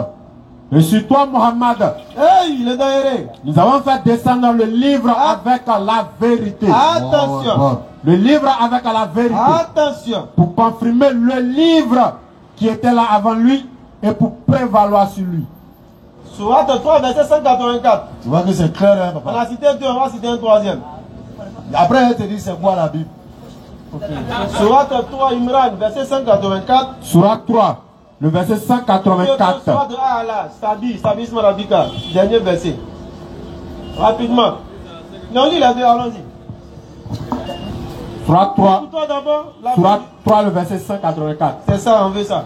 S'il te Muhammad traite de menteur, des prophètes avant toi ont été certes traités de menteurs. Il était venu avec les preuves claires, les psaumes et les psaumes. J'ai entendu les psaumes. C'est un livre révélé. Et le livre lumineux. D'accord. Donc c'est aussi un livre révélé. Tu ne verras nulle part dans le Coran que la Bible est un livre révélé. Et toi-même tu l'as dit, je crois que tu as même la réponse à la question. Mais seulement tu n'as pas fait attention à ceux qui lisent le livre révélé. Tu n'as pas fait attention au mot révélé. Sinon tu aurais compris que la Bible n'en fait pas partie. Or, le livre des chrétiens c'est la Bible. Donc chrétien est éliminé. Les juifs utilisent souvent aussi ça aussi. Éliminé dans les corps. Frère, non, ils sont pas dedans. Comme je vous ai dit, j'ai posé la question à Gandhi et le gars m'a dit. C'est pas grave. Non, il t'a blagué. Maintenant la question, maintenant je vous la renvoie. On vient de répondre. Peut-être qu'il ne connaît pas. Voilà. Tu sais c'est quoi la Bible? Parce que la Bible n'est pas à l'intérieur de la Bible. Il n'y a aucune notion de la Bible à l'intérieur de la Bible. Est-ce qu'il comprend ça? Et comme il n'y a pas de notion de Bible dans la Bible n'est rien d'autre que la couverture qui est sur les papiers là. Il a dit. Ça veut dire que quand tu enlèves toutes les feuilles là dedans, la couverture seulement là, c'est ça qui est la Bible. C'est sûr, ça c'est marqué Bible. Ce n'est pas à l'intérieur. Tu as vu la Bible, non? S'il y avait un livre, j'allais te montrer. Je comprends que je sais que le mot Bible n'est pas montré dans l'intérieur. Très bien. Maintenant, comme c'est pas à l'intérieur là, donc c'est pas la Bible. Pourquoi c'est pas la Bible? Maintenant, c'est où c'est écrit la Bible? C'est aussi couverture là seulement. Ah, il m'a dit toi qui prends couverture. Voilà. Donc c'est couverture là. Nulle part de la Bible, voilà. la Bible. C'est couverture là qui est Bible là. Donc si tu cherches la Bible, il faut prendre la couverture et puis tu mets ici. Et puis il y a ça là. T'as compris? Hein? Lui-même il est découragé. Il est découragé. Il est découragé lui-même. Le frère, il est découragé.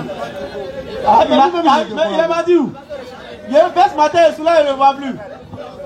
Faut pas faire ça, frère. Comment il a fait? Non, il est là, il peut me dire comment il est revenu.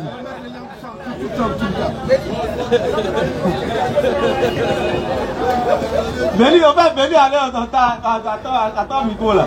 Je lui ai dit au début, est-ce qu'on va pas laisser les frérots?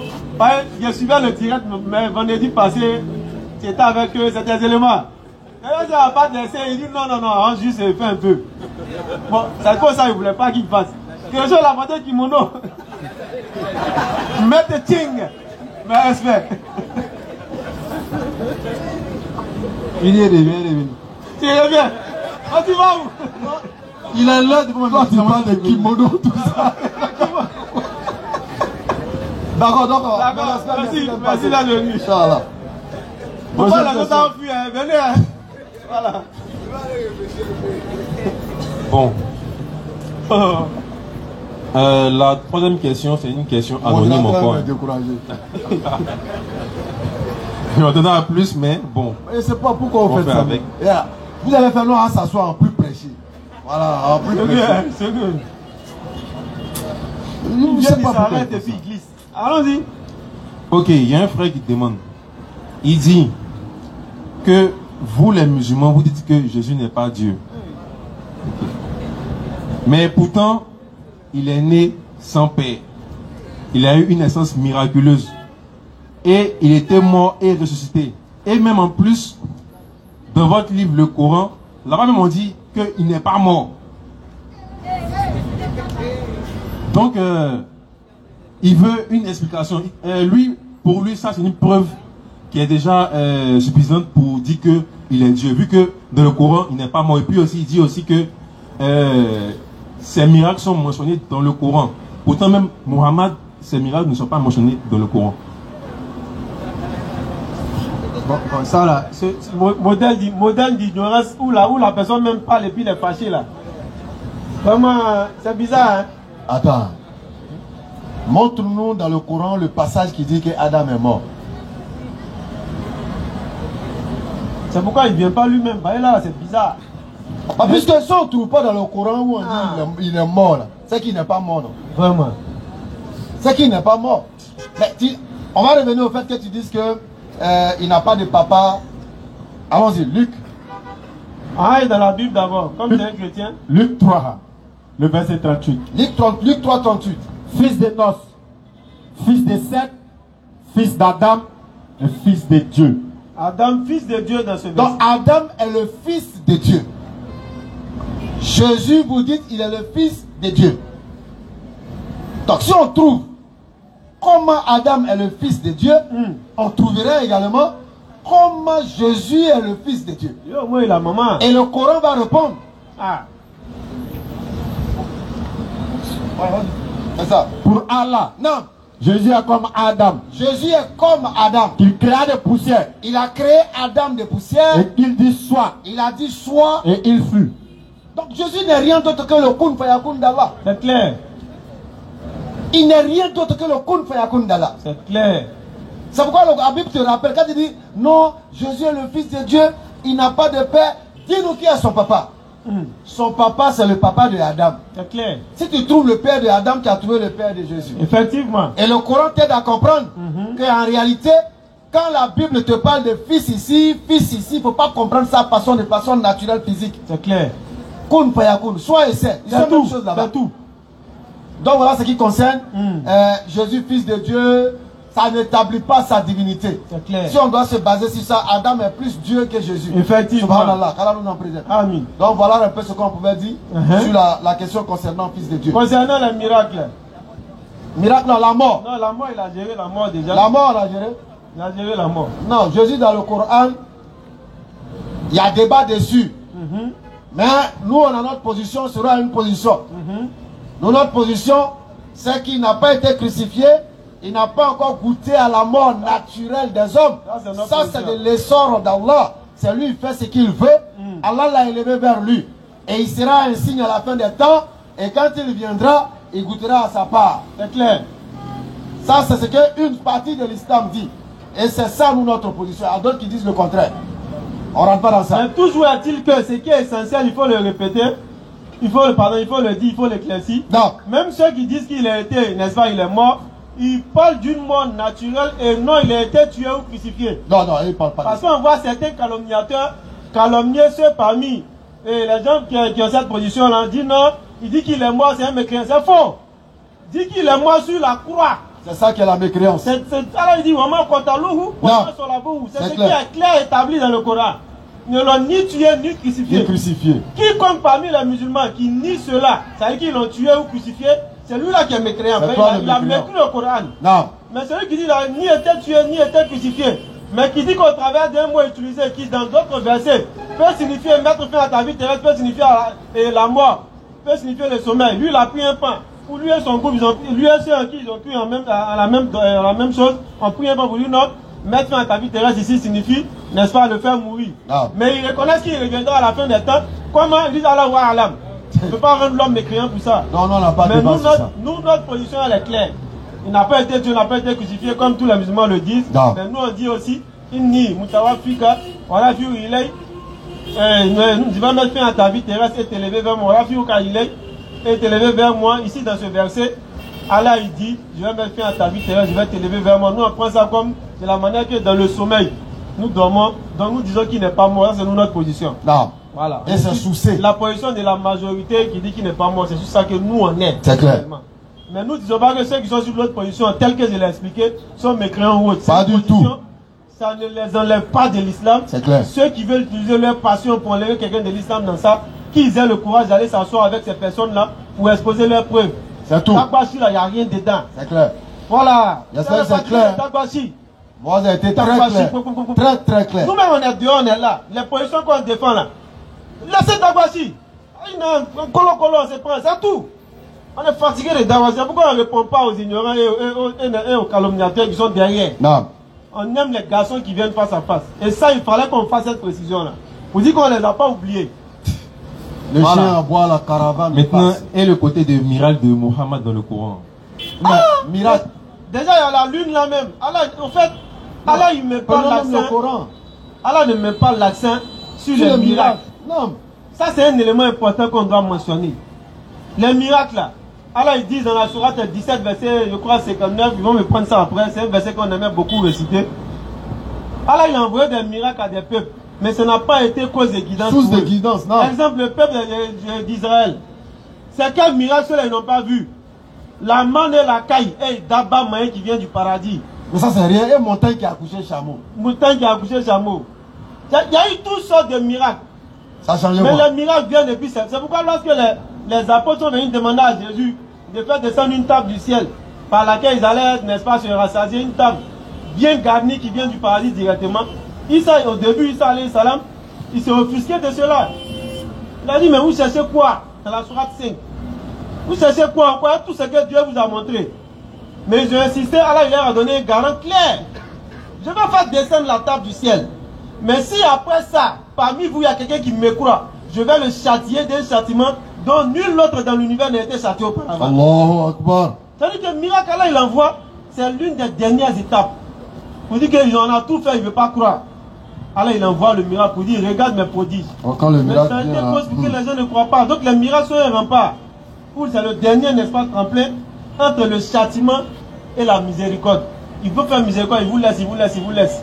Quand il envoie le miracle là, après ça, ce qu'il doit suivre, c'est le châtiment. On a le verset, on va le lire. Nous n'envoyons de miracle à titre de menace. C'est avertissement, le miracle. Quand ça vient conseiller que vous êtes trop transgressé, on vous envoie maintenant des choses qui sont au-delà de votre pensée. Et puis regardez, vous allez voir.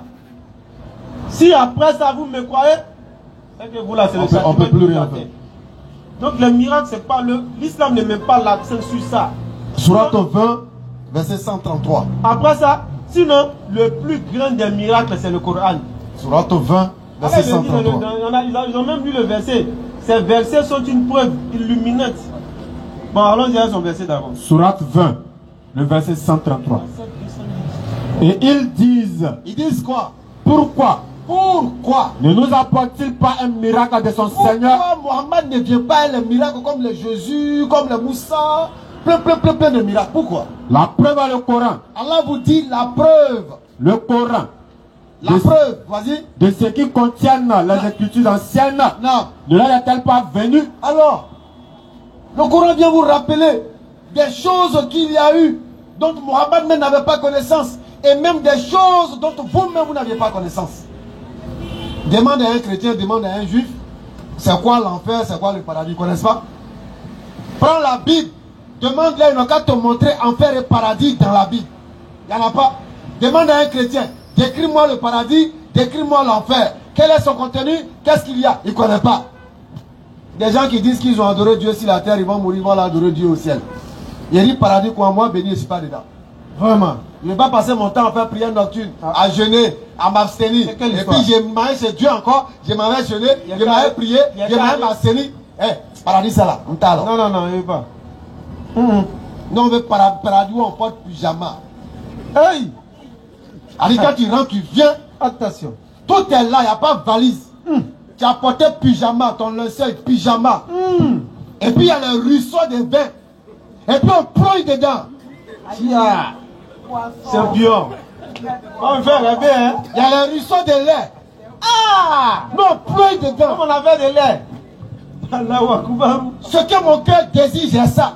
Hey! Je n'ai même pas encore fini de penser ça et là. On dit au-delà encore. Ça veut dire que même ce que tu n'as pas imaginé. De laisser ça. On dit paradis. De laisser ça et puis. Ah, non, non, il y a des nuages. Je suis pas dedans. Pourquoi? Non, non, c'est pourquoi il y a des nuages? Tiens. Depuis quand il a dit il y a des nuages? Non, depuis quand on a demandé des nuages? On n'a jamais demandé ça. On a demandé des nuages, il y a des nuages. À quand le vrai pour aller des nuages? Pourquoi pas dedans? On n'est pas dedans. Endroit de loisir, tranquillité. C'est-à-dire, satisfaction totale. Tout ce que nous sommes en train de dire là, c'est petit. Non. Ce qu'on est en train de décrire, ça n'a rien à voir avec ce qui est là-bas. C'est clair. Alors on n'a fait qu'adapter à notre mémoire ce qui est bon pour ça. C'est pourquoi il parle de ruisseau. C'est plus que ça. Et regarde certains ignorants et détracteurs de l'islam, ils veulent faire en sorte que les musulmans soient complexés de ce paradis-là. Ils font des caricatures, quelqu'un au milieu des femmes nues. Tout ça, ça nous fait rire. On est fiers de ce paradis. Attends, ça, hey, c'est ça on veut. C'est pourquoi on évite ça sur la terre ici. Elles sont déjà dépravées sur la terre. La fois qu'il connaît seulement, toi il m'a dit. Écoutez. Qui ça? Eden est venu encore. On appelle Eden. Il est de retour. Comme ça. Il n'y a plus de questions, non? On termine sur Eden. Ah, je demande. Ouais, parce qu'il est là. Il y a des questions? Il est déjà anonyme, il va attendre prochainement, Inch'Allah. Alors rapidement, parce qu'on va. En fait, avec Jésus, sa divinité là. Tu es venu encore? Ouais. La divinité De Jésus-Christ, ouais. J'aimerais qu'on lise le passage d'Ésaïe 34, verset 5. Pardon. Ésaïe 34, après du verset 4. Ah, Eden.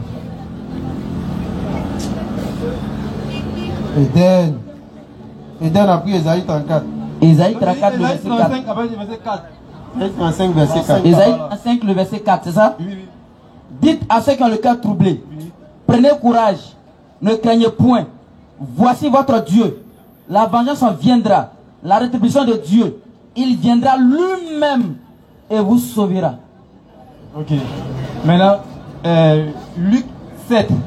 Le verset 16. Non, Luc 7, Luc 7. Luc 7, le verset 16. Non. Ah. Le verset 22 à 23. Hey. Luc 7, le verset 22. On va te sous-traduire. Et il leur répondit, allez rapporter à Jean ce que vous avez vu et entendu. Les aveugles voient, les boiteux marchent, les lépreux sont purifiés, les sourds entendent, les morts ressuscitent. La bonne nouvelle est annoncée aux pauvres. Heureux celui pour qui je ne serai pas une occasion de chute. C'est bon, il a l'air l'essentiel. Ok, en fait, on a vu que dans Ésaïe 35, 4, voilà, Ésaïe a annoncé la venue de Dieu lui-même. Effectivement. Et par la suite, il a donné les signes par lesquels nous allions le reconnaître. Positionnez Amos d'abord. 3, 5. Vas-y. Comme il disait là, Ésaïe a annoncé la venue de Dieu lui-même. Et il a donné les signes par lesquels on allait le reconnaître. Ces signes-là, lorsque Jean a envoyé ses disciples vers Jésus, ce sont les mêmes signes que Jésus-Christ a cités. Effectivement. Donc pour moi, c'est un verset qui confirme que Jésus-Christ est Dieu. D'accord. Est-ce que Jésus-Christ est un envoyé de Dieu? Non. Selon la Bible. Maintenant, d'abord pour ce verset qui... Je suis en train de te répondre. Ok.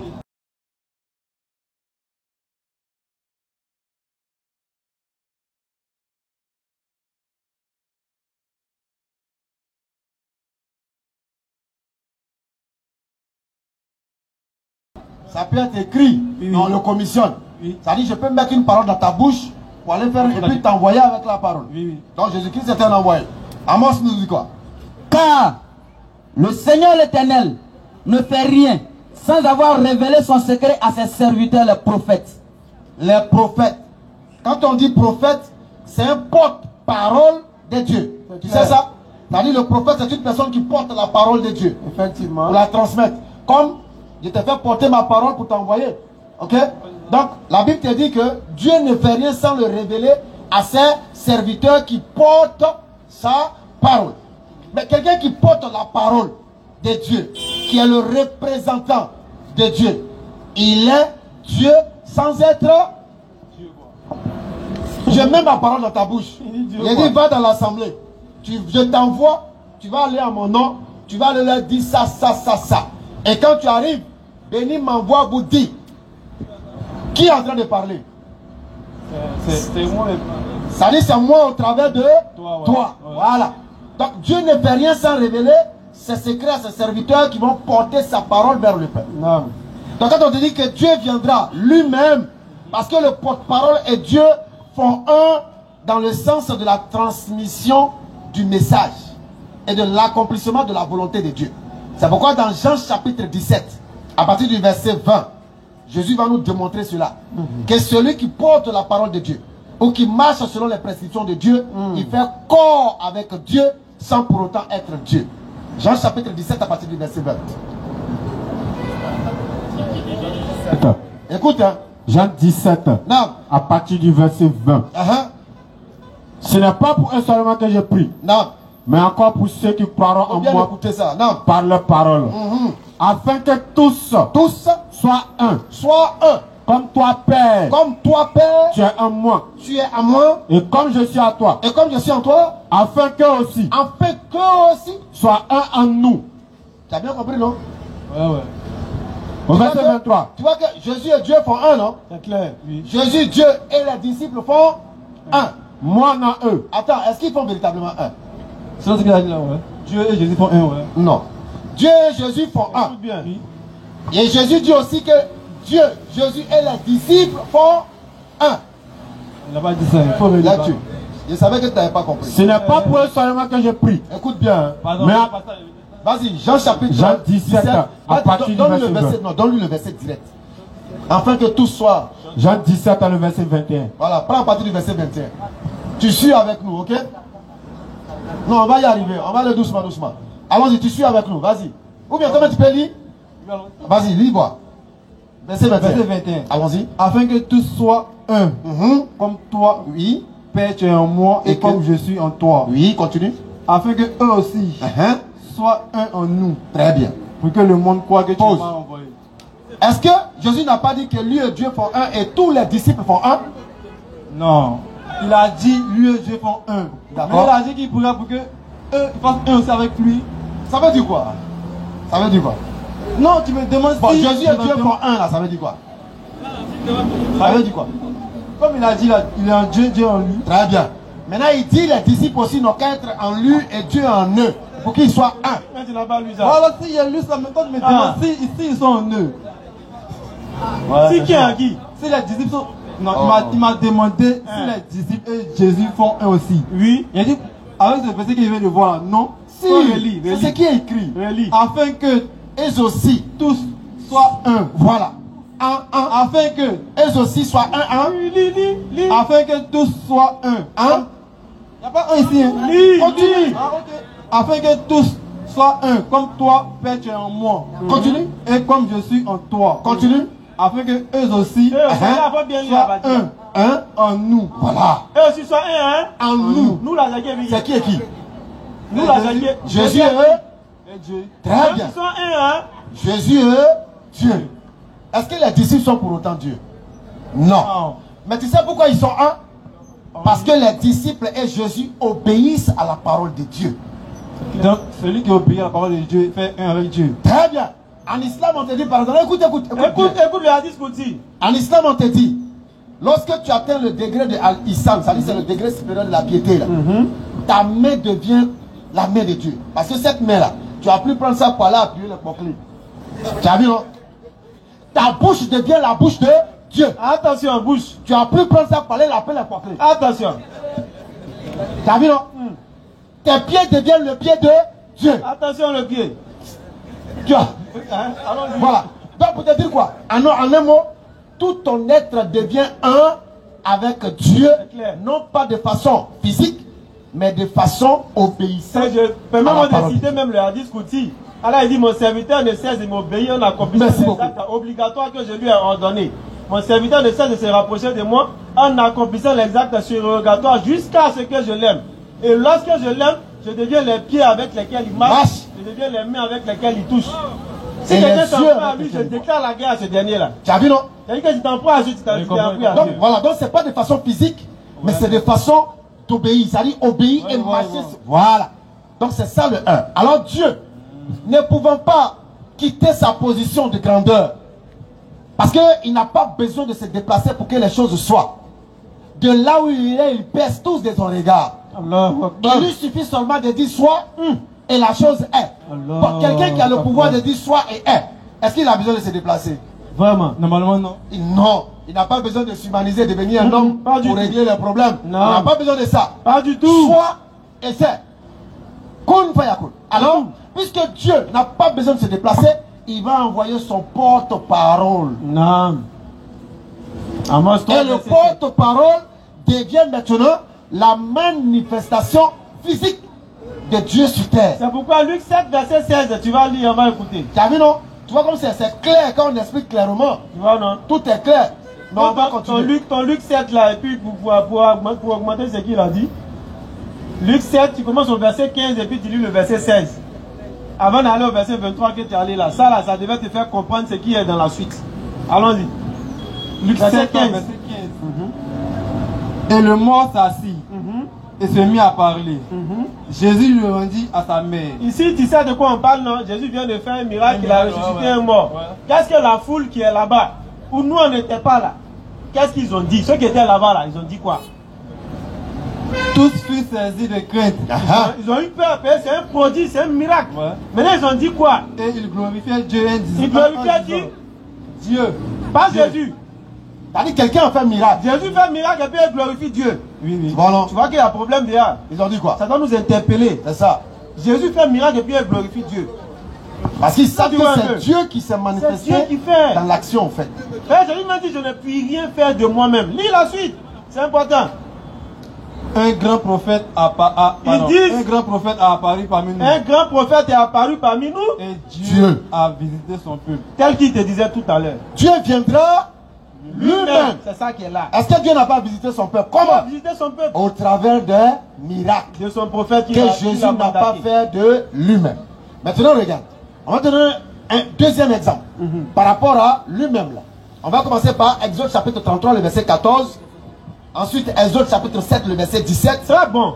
Exode chapitre 7, le verset 19 à 20 également. Donc on commence. 33, 14. Ah, c'est très bon. 7. Il est intelligent, il entend les Exode 33, le verset 14. Écoute très bien. L'Éternel répondit, L'Éternel va répondre. je marcherai moi-même avec toi. Tu as entendu, non? Dieu dit Je à Moïse, marcherai moi-même avec toi. même moi-même dans Isaïe 35, là, il dit à Moïse, je marcherai moi-même avec toi. Moi-même. Pourtant, de la Genèse à l'Apocalypse, on ne voit nulle part où Dieu et Moïse sont en train de marcher dans la Il n'a pas fait ça par Moïse. Ça n'existe pas. Pourtant, il a bel et bien marché avec Moïse. Allons-y. Exode 17, Exode 7, 17. Exode 7, le verset 17. Ainsi parle l'Éternel. 19, 20. Position 19, 20. Vas-y. À ceci, Ainsi parle l'Éternel. tu connaîtras que je suis l'Éternel. À ceci. Tu connaîtras que c'est moi l'Éternel. Vas-y. Je vais frapper les eaux du fleuve avec la verge qui est dans ma main. Et elles seront changées en sang. Pause. Il dit, à ceci tu connaîtras que je suis l'Éternel. Je vais frapper les eaux avec la verge. C'est-à-dire le bois. Qui tenait le bois? Moïse. Et qui est en train de dire que tu sauras que je suis Il ne faut l'Éternel? pas dire c'est certain Moïse d'abord, attends la suite. Pardon? Ah non. Qui tenait la verge? C'est Moïse. Et qui est en train de dire par l'action on saura que je suis l'Éternel? Parce que c'est Moïse qui tient le bois. Si on va dans votre logique, c'est Moïse. Non, Moïse est Dieu ici. Mais est-ce que c'est Moïse réellement? Continuons notre lecture. Au verset 20. Non, faut terminer. Ouais, faut terminer. Vas-y, c'est mélangé. Vas-y. Au verset 20. Moïse et Aaron fit ce que l'Éternel avait ordonné. Aaron leva la verge et il frappa les eaux qui étaient dans le fleuve sous les yeux de Pharaon et sous les yeux de ses serviteurs. Mais attends, Verset 17. au verset plus haut, là, on a dit quoi? Vas-y. Ainsi parle l'Éternel. Non, il faut prendre. L'Éternel dit à Moïse. Je vais frapper les eaux du fleuve avec la verge qui est dans ma main. Est-ce que c'est écrit là-bas? L'Éternel dit à Moïse. À ceci tu connaîtras que je suis l'Éternel. À ceci tu connaîtras. Ça, il est en train de parler. À ceci tu connaîtras que je suis l'Éternel. Je vais frapper les eaux du fleuve avec la verge qui est dans ma main. Logiquement, qui doit frapper les eaux avec la verge? C'est Dieu lui-même. C'est l'Éternel. Mais qui a frappé les eaux avec la verge? C'est Moïse. C'est Aaron. Est-ce que Aaron est l'Éternel? Non. Mais en réalité, l'Éternel lui-même a frappé les eaux au travers de la main Bien la main avec laquelle tu touches. de Aaron. C'est tout. C'est un enseignement clair. Donc Dieu viendra lui-même. Voilà. C'est à l'église, les gens vous fatiguent. Voilà. Parce que une fois que tu actives le système de réflexion, là, tous les versets de la Bible deviennent clairs. Il vous conduira dans toute la vérité. Le consolateur Mohamed. Une fois qu'on t'arrache le système de la réflexion et puis on te conduit dans le système de la réception de la révélation, tu deviens comme un âne ou un cheval Ou un mulet. sans intelligence que l'on a bridé avec des morts et des frais. C'est pas moi qui dis, hein. C'est Psaume. C'est Psaume chapitre 34, je pense bien. 32 verset 9. 32, 9, qui est en train de dire ça. Ne soyez pas comme un cheval ou un mulet sans intelligence. On les bride avec les morts et les freins pour qu'ils ne s'approchent pas de toi, l'Éternel. Il faut réfléchir. Tout est clair pour celui qui utilise le discernement. Non. La stupidité appartient à ceux qui attendent la réflexion, la révélation. Stupide. C'est-à-dire ceux qui attendent la révélation sont des stupides.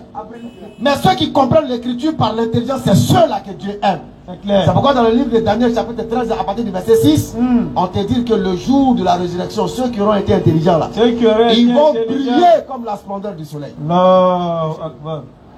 Comprends frère? Voilà comme c'est clair. C'est bon, c'est bon. Tu vois comme c'est clair? 12, 2, c'est bon, allons-y. Daniel 12. Verset 2 à 3. Ah oui, Daniel chapitre 12. Ah, c'est vrai. À partir du verset 2 à 3. vidéo, hein. Bon, de toute façon, moi les chiffres, on est toujours Il en a parole. toujours dit ça ici. Voilà, Tout le monde les le chiffres, sait. moi, on est en parole. Voilà. Mais les citations littéraires, là, je peux te citer tous les versets, mais les clair. chiffres, là, on est toujours en parole. Donc, voilà un peu l'explication qu'on peut te donner concernant Ésaïe chapitre 35, le verset 4. C'est pas mystérieux. Dieu est venu sur la terre, mais pas physiquement, mais au travers des messagers, des prophètes qu'il a envoyés. C'est clair. Tout simplement. C'est tout. Parce que ce sont ses porte-paroles. Et c'est la Bible, on a lu, hein. Ouais, vas-y. Éphésiens 5. Pardon. Éphésiens chapitre. Bon, on termine avec ça, hein. Voilà. Pardon. Philippiens 2. Philippiens 2, 6. Verset 5 à 7. Tu as dit, lui, là, dit le verset. J'aime beaucoup le verset de Philippiens là en fait. Moi j'aime ça. Parce qu'il est bondé d'enseignement. Ça va nous ramener encore au même mécanisme qu'on vient de faire là. Oui. C'est le même mécanisme. Philippiens chapitre 2. Prenez ça rapidement. Chapitre 5, pardon. Allons-y. Philippiens 2, verset 5. Ayez en vous les sentiments qui étaient en Jésus-Christ, lequel, existant en forme de Dieu, n'a point regardé comme une proie arrachée d'être égal avec Dieu. Exode 7, 1.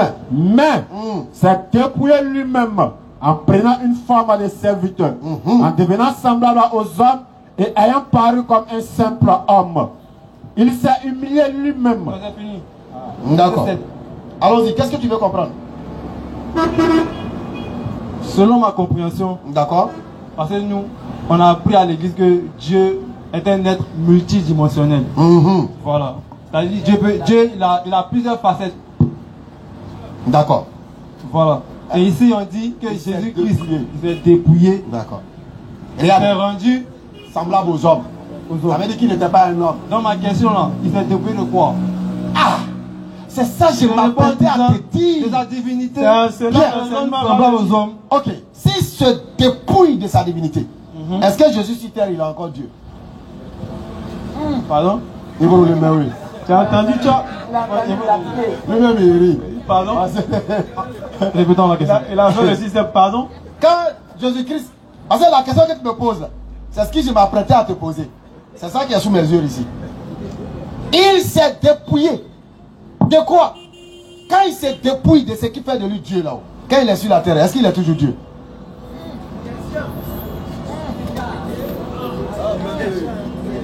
Bon, à la vendredi prochain. On espère que... Alors, facile de compréhension. Ashhadu an la ilaha illallah wa ashhadu anna Muhammadan Rasulullah. Assalamu alaikum wa rahmatullahi wa barakatuh.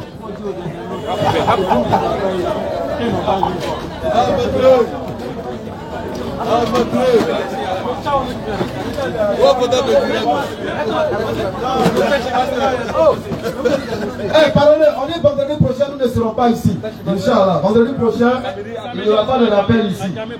Parce qu'on a un rappel à Gamé, donc on va faire une petite pause.